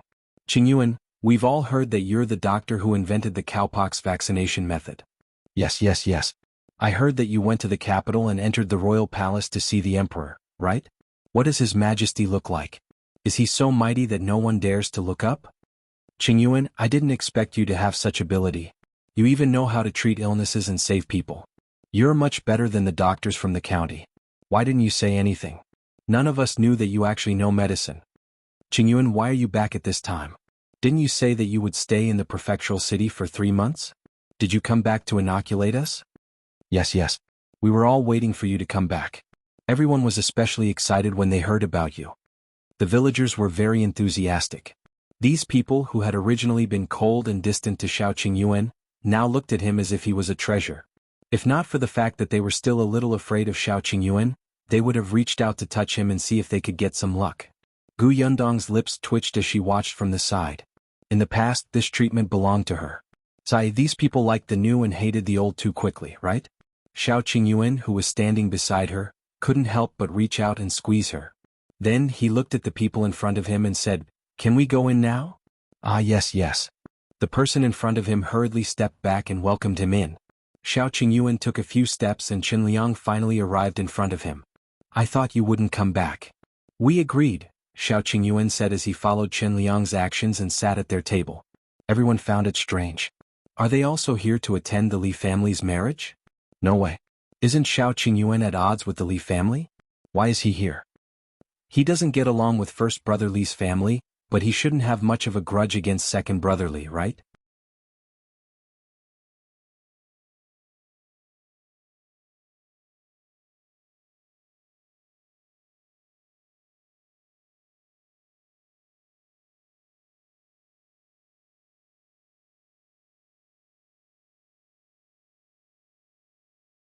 Chapter 1041. Xiao as in Xiao Qingyuan took it and touched it. It was indeed a comfortable material, even better than what they were wearing. He handed the handkerchief to Gu Yundong.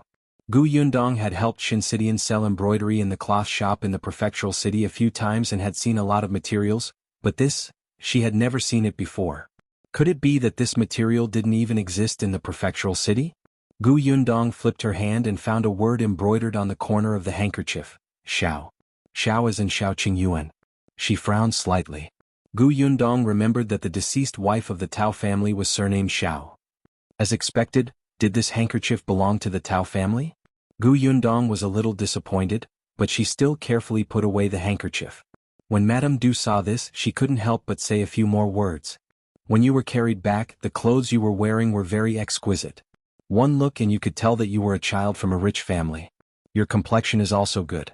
Your original family shouldn't have to worry about food and clothes. Gu Yundong thought for a moment and asked, then did Brother Xiao have anything else on him? Was he dressed neatly at that time? If Old Li had changed Xiao Qingyuan and third young Master Tao's clothes in a hurry, their clothes might have been a little messy. It had happened too long ago. Madame Du frowned and thought for a moment before continuing, it's not very messy, but you should know that my father-in-law came back in a hurry with a child. He definitely wasn't too neat. As for whether there's anything else on him, it should be gone. Gu Yundong sighed inwardly. It seemed that there were not many clues. All right, we understand. Thank you for giving us the handkerchief. It's getting late, so we'll go back first. Madame Du opened her mouth, wanting to let them stay a little longer. However, she knew that this was unrealistic, so she nodded. They'll send you out. She opened the door again. There was a table outside. Because Li Dunzi was sitting there, no one dared to eavesdrop openly. However, the people present still pricked up their ears, trying their best to hear what they had said inside. Unfortunately, their voice was so soft that there was no sound at all. Gu Yundong looked around but did not see eldest Li and his family. It made sense. Ever since the last time they caused a scene, the second and third branches of the Li family felt that the first branch was too vicious and had cut ties. Besides, Li Dunzi had invited Xiao Qingyuan over this time. Why would he let the people from the main branch cause trouble for him? Gu Yundong shook her head and walked out of the central room. Qin Liang walked over and asked, "You're going back now?" "Yes, it's getting late. I have to go back and prepare." Prepare?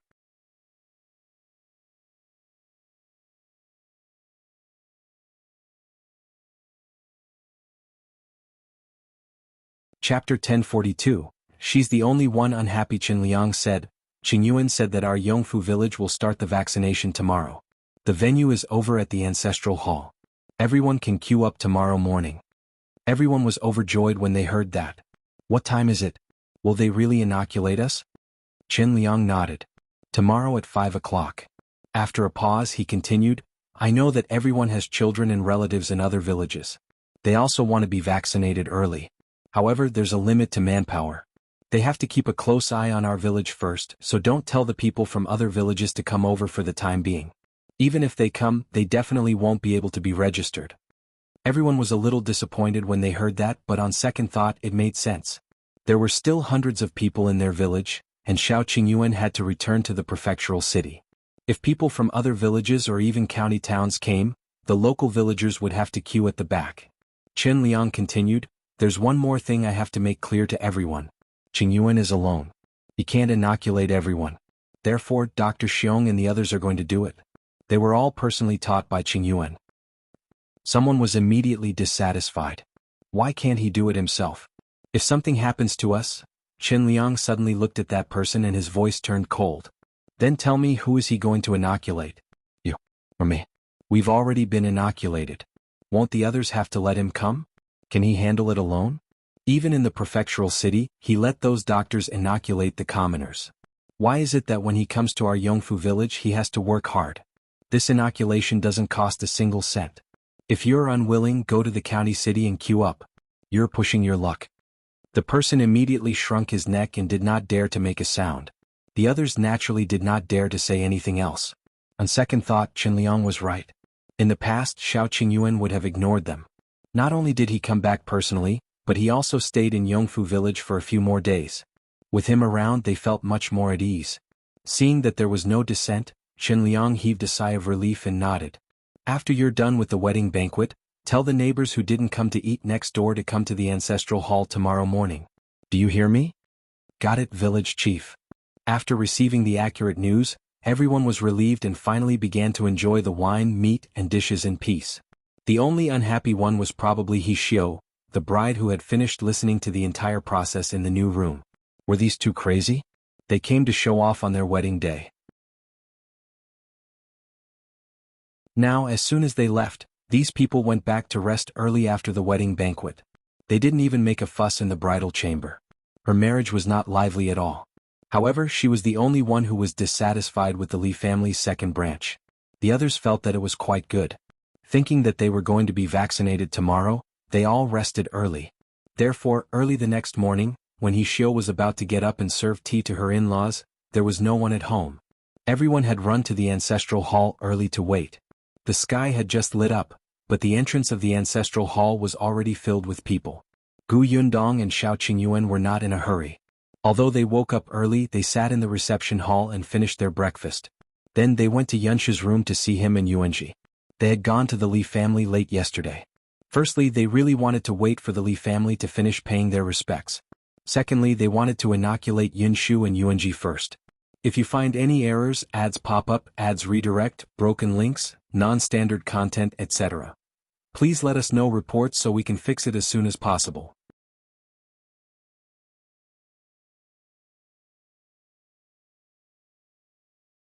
Chapter 1043. Untrusted. Gu Yundong had already applied for leave for Yunshu and the rest. They might not be able to go to school for the next few days. However, Qin Wenjing was not in the school now. There were a few students in the school who had already lined up at the county office. After the vaccination they rested at home. Therefore, even if Yunshu and the others went to school, most of the students were only learning on their own. The two little guys were still asleep and seemed to be in good condition. Gu Yundong was slightly relieved and quietly left the room. Then the two of them walked towards the ancestral hall. Qin Liang had already opened the door to the ancestral hall. The first to enter were Zhu, Dr. Xiong, and the old doctor from the county medicine shop. The three of them were the ones who would inoculate the locals of Yongfu village.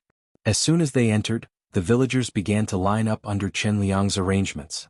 However, these people were in dispute as to whose side they should be on. Most of them wanted to line up with Dr. Xiong. After all, Zhu was just a servant in their eyes. He was also young, so how could he know about vaccination?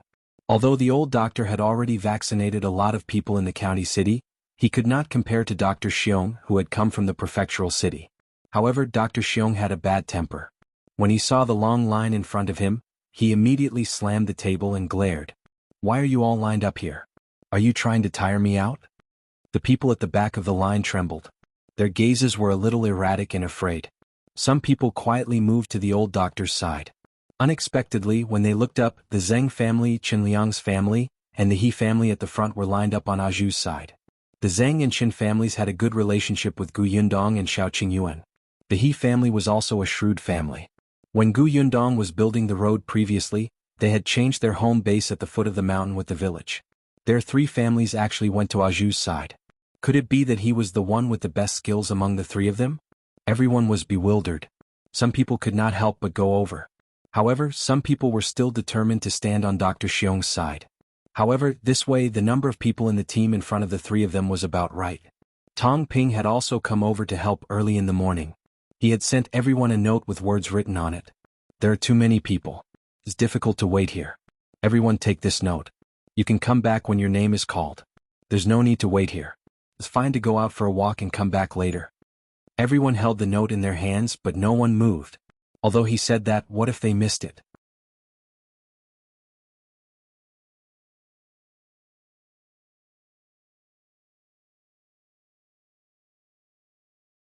Chapter 1044. Zhu and the others changed their names. Gu Yundong looked up at the sky and replied, "About an hour." The news that they had returned to Yongfu village and were vaccinating the villagers today had probably spread. It was fine if the people from the neighboring village found out. With Chen Liang around, no one would make a fuss and insist that Xiao Qingyuan vaccinate them. However, that might not be the case for the people in the county. There were many powerful people. They had probably sent people to find out the news of Yongfu village at any time. Xiao Qingyuan had appeared in the Li family yesterday and announced the news a little late. Even if the servants sent to find out the news wanted to return to the city to report, the city gate would be closed. They could only wait for the city gate to open this morning before informing their masters. Therefore, even if the people from the county wanted to come to Yongfu village, it would probably take at least an hour. Therefore, Xiao Qingyuan and the others were still in the mood to watch Zhu and the others receive the vaccination. Zhu was indeed skilled and was inoculating the He family. Shanchuan stood beside his wife. When he saw Zhu holding the dagger, he was immediately a little nervous. "Dr. Zhu, my wife is afraid of pain." Later, "Zhu, Dr. Zhu?" He raised his head with a serious expression and said proudly, "My name is Xiao Quan now. You can call me Dr. Xiao."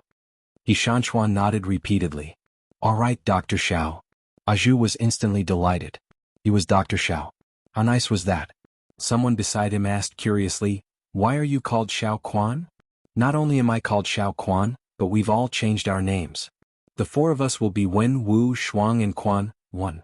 Fully capable of literal and martial arts. Remember, don't call me the wrong name next time." Gu Yundong silently covered her face. "Look at how smug you are." The four of them had come up with the names themselves. A few days ago, after Xiao Qingyuan and Mao came out of the Million Gold Pavilion, the first thing Go and the others did was talk about changing their names. They originally wanted to call themselves Zhong, Xiao, Ren and Yi1, but Dai Zhong, Dai Yi and the rest of Dai Wenhuo's subordinates had got those names. Therefore, after a few days of careful deliberation and racking his brains, he finally thought of the words Wen Wu Shuang Quan. They felt that these words were especially good, especially impressive and suited Xiao Qingyuan's image. Gu Yundong was speechless for a long time. "All right, as long as you're happy." However, Gu Yundong and the others were already used to calling Zhu, so they could not change it for a while. Zhu patiently reminded them as if he liked this new name very much. When the people beside them heard that Zhu and the others had changed their names, they said regretfully, "Why did you change your names? Zhu and Shu are so nice to listen to. They're easy to remember and have special characteristics. We country bumpkins like to take cheap names. It's easy to raise them." Zhu, "No, I want to be called Xiao Quan, Xiao Quan. Remember." Gu Yundong and Xiao Qingyuan looked at each other and laughed. The cowpox vaccination went very smoothly. After it was done, Xiao Qingyuan told them some things to take note of and asked them to go back and rest. After saying it a few more times, everyone remembered it. Fortunately, it was not time for farming yet. 2 days of rest could still be spared. An hour later, someone ran over in a hurry and said loudly, "Oh no, there are a few carriages at the entrance of our village. They seem to be from the county. Are they here to look for Xiao Qingyuan and take him away? If you find any errors, ads pop up, ads redirect, broken links, non-standard content, etc. Please let us know reports so we can fix it as soon as possible."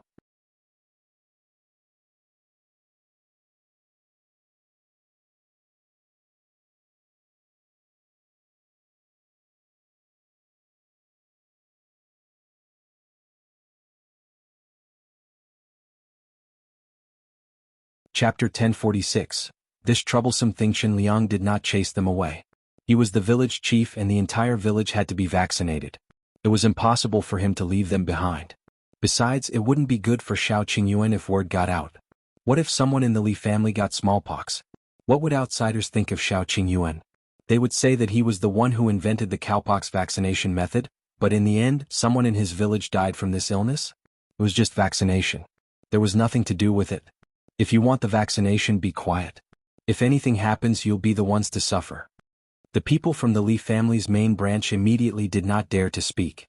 They could only line up resentfully and endure the pointing fingers of the other villagers. The subsequent inoculations went very smoothly. Even though the people from the neighboring village came after hearing the news, they knew that it was impossible for them to cut in line. They could only be envious. At that moment, Gu Yundong and Xiao Qingyuan had already arrived at Fengkai County. As soon as the two of them arrived at the county city, they went straight to the Lu residence. Luan was already waiting at the entrance. When he saw them, he immediately welcomed them. "Young Master Xiao, Miss Gu, you're finally here. Our young master has been waiting for you at the door." With that, he welcomed the two of them inside. As soon as they turned around the courtyard, Lu Wei, who had heard the commotion, ran over and suddenly stopped in front of them. Then, with a bright smile on his face, he reached out and patted Xiao Qingyuan's shoulder. "Brother, you're very promising now. I'm proud to have a brother like you. I'm especially proud. I'm extremely proud." As he spoke, he patted Xiao Qingyuan's shoulder hard. However, it didn't look like he was proud. Instead, it looked like he wanted to slap Xiao Qingyuan into the ground. Xiao Qingyuan frowned and tilted his body slightly to avoid the third slap. Lu Wei could not stop in time and fell straight forward. Fortunately, Luan reacted very quickly. "Young master, be careful." He barely caught her. After Lu Wei steadied himself, he turned around and was about to be displeased when he met Gu Yundong's angry eyes. "Do you have a deep hatred for my brother Xiao? You're so strong that you're about to slap a piece of flesh off my shoulder." Lu Wei immediately shrunk his neck guiltily, but he still refuted firmly, "Nonsense, I'm expressing my admiration for brother Xiao. It's unstoppable. Besides, I'm afraid that my brother Xiao won't believe such an important matter. That's why I patted him awake and told him that this isn't a dream. This is real. It's worth being happy and excited. Don't try to sow discord between me and brother Xiao." Gu Yundong was speechless.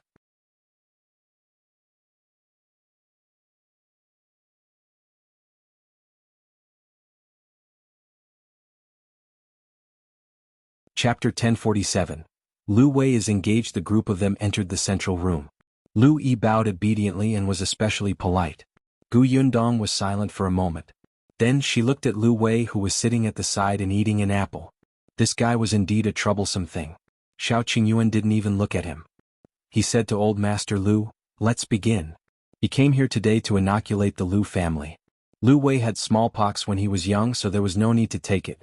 However, Lu Yi still needed it, and so did the others in the Lu residence." Seeing that he didn't even drink the tea, Old Master Lu hurriedly said, "You just came. You should rest for a while." "No, let's do it now. We still have to go back early." "All right, follow me. The room is ready." Old Master Lu brought the few of them to the hall at the back. Xiao Qingyuan was holding a medical box in his hand. Lu Wei looked at it and clicked his tongue. "He truly looks like a doctor." Gu Yundong glanced at him. Lu Wei immediately went to her side and said, "Look, brother Xiao used to be a hunter, then a merchant. Now he's actually a doctor. What do you think he will be in the future?"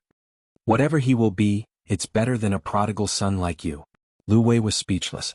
Could they still be friends? Didn't he just pat Xiao Qingyuan's shoulder twice? A woman who bore grudges. They should be cut off from each other. Xiao Qingyuan inoculated Lu Yi, and the others didn't need to wait in the room. They were outside. Old Master Lu took the opportunity to ask Gu Yundong, Last time your father got the county championship. I originally wanted to go to your house to congratulate you, but you went straight to the prefectural city. The prefectural examination is about to begin. Are you confident in getting the prefectural championship? Gu Yundong coughed lightly. Well, I don't know either. It's not important whether he can get the championship or not. My father missed the imperial examination back then. Now we can treat it as fulfilling a dream. We don't want to give him too much pressure. His happiness is the most important. He'll naturally be happy if he can get the championship. If he doesn't get in, treat it as training. Old Master Lu was stunned. He had never heard of such a thing. However, on second thought, it made sense.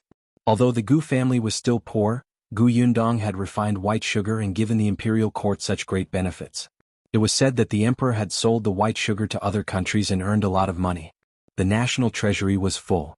With this contribution, if she had the heart, she could even get the emperor to reward her with a county lord position. Furthermore, Xiao Qingyuan had developed a medical procedure for the vaccination of smallpox. It was also a huge matter that benefited the country and the people.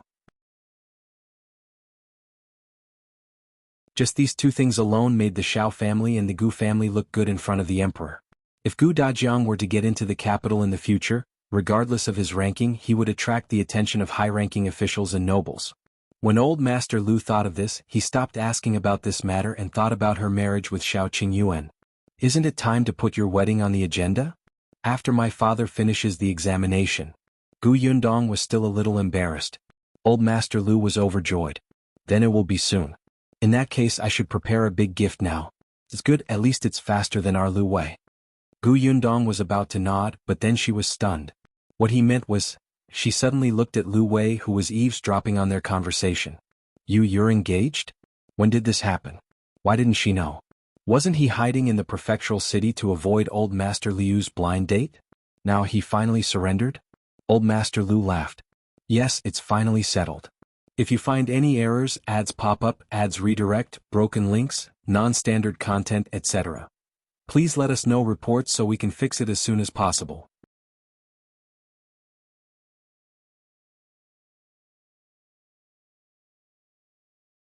Chapter 1048. Let Gu Yundong accompany me. Gu Yundong was about to ask which family it was when he saw a servant coming to look for old Master Lu. Old Master Lu could only instruct Lu Wei to entertain Gu Yundong before he left in a hurry. Only the two of them were left in the central room.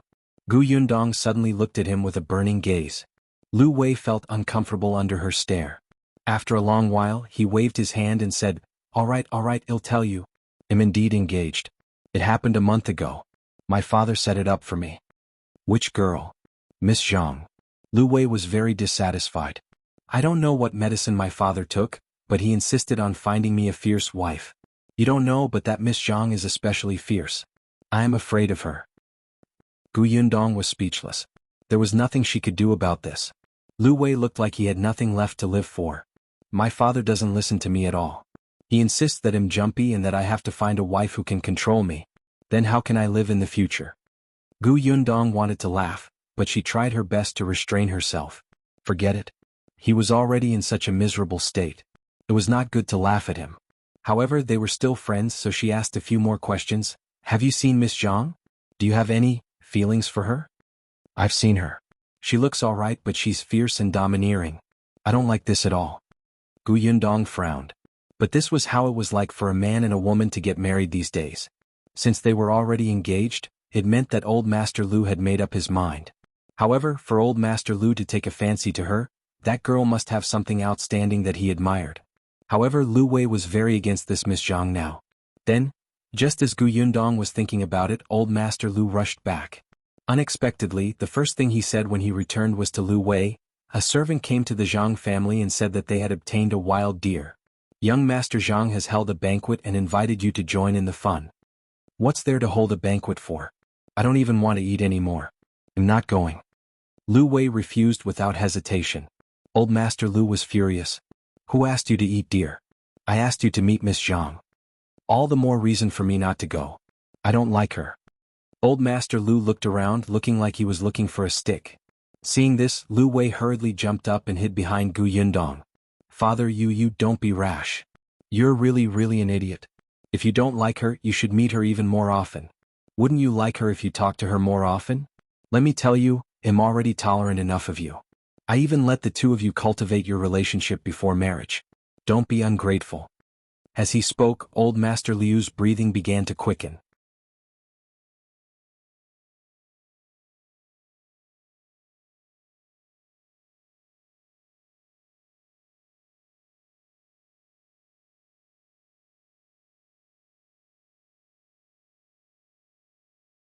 The Sun family was the family that Lu Yan's husband belonged to. Lu Wei nodded. "I understand, father." Gu Yundong rubbed her temples and entered the house to inform Xiao Qingyuan. Xiao Qingyuan was silent for a moment. "Alright, it's boring for you to wait outside. Just go take a look. Wait for me to come back." "Okay." Gu Yundong walked out of the door again. Lu Wei was ready. The two of them got into the carriage outside. Since they were going to pick Lu Yan up, the carriage had to take a detour. Along the way, Gu Yundong did not want to talk to Lu Wei. The latter did not care. However, when they passed by Jianghu restaurant, Lu Wei suddenly exclaimed, "Eh? If you find any errors, ads pop up, ads redirect, broken links, non-standard content, etc. Please let us know reports so we can fix it as soon as possible."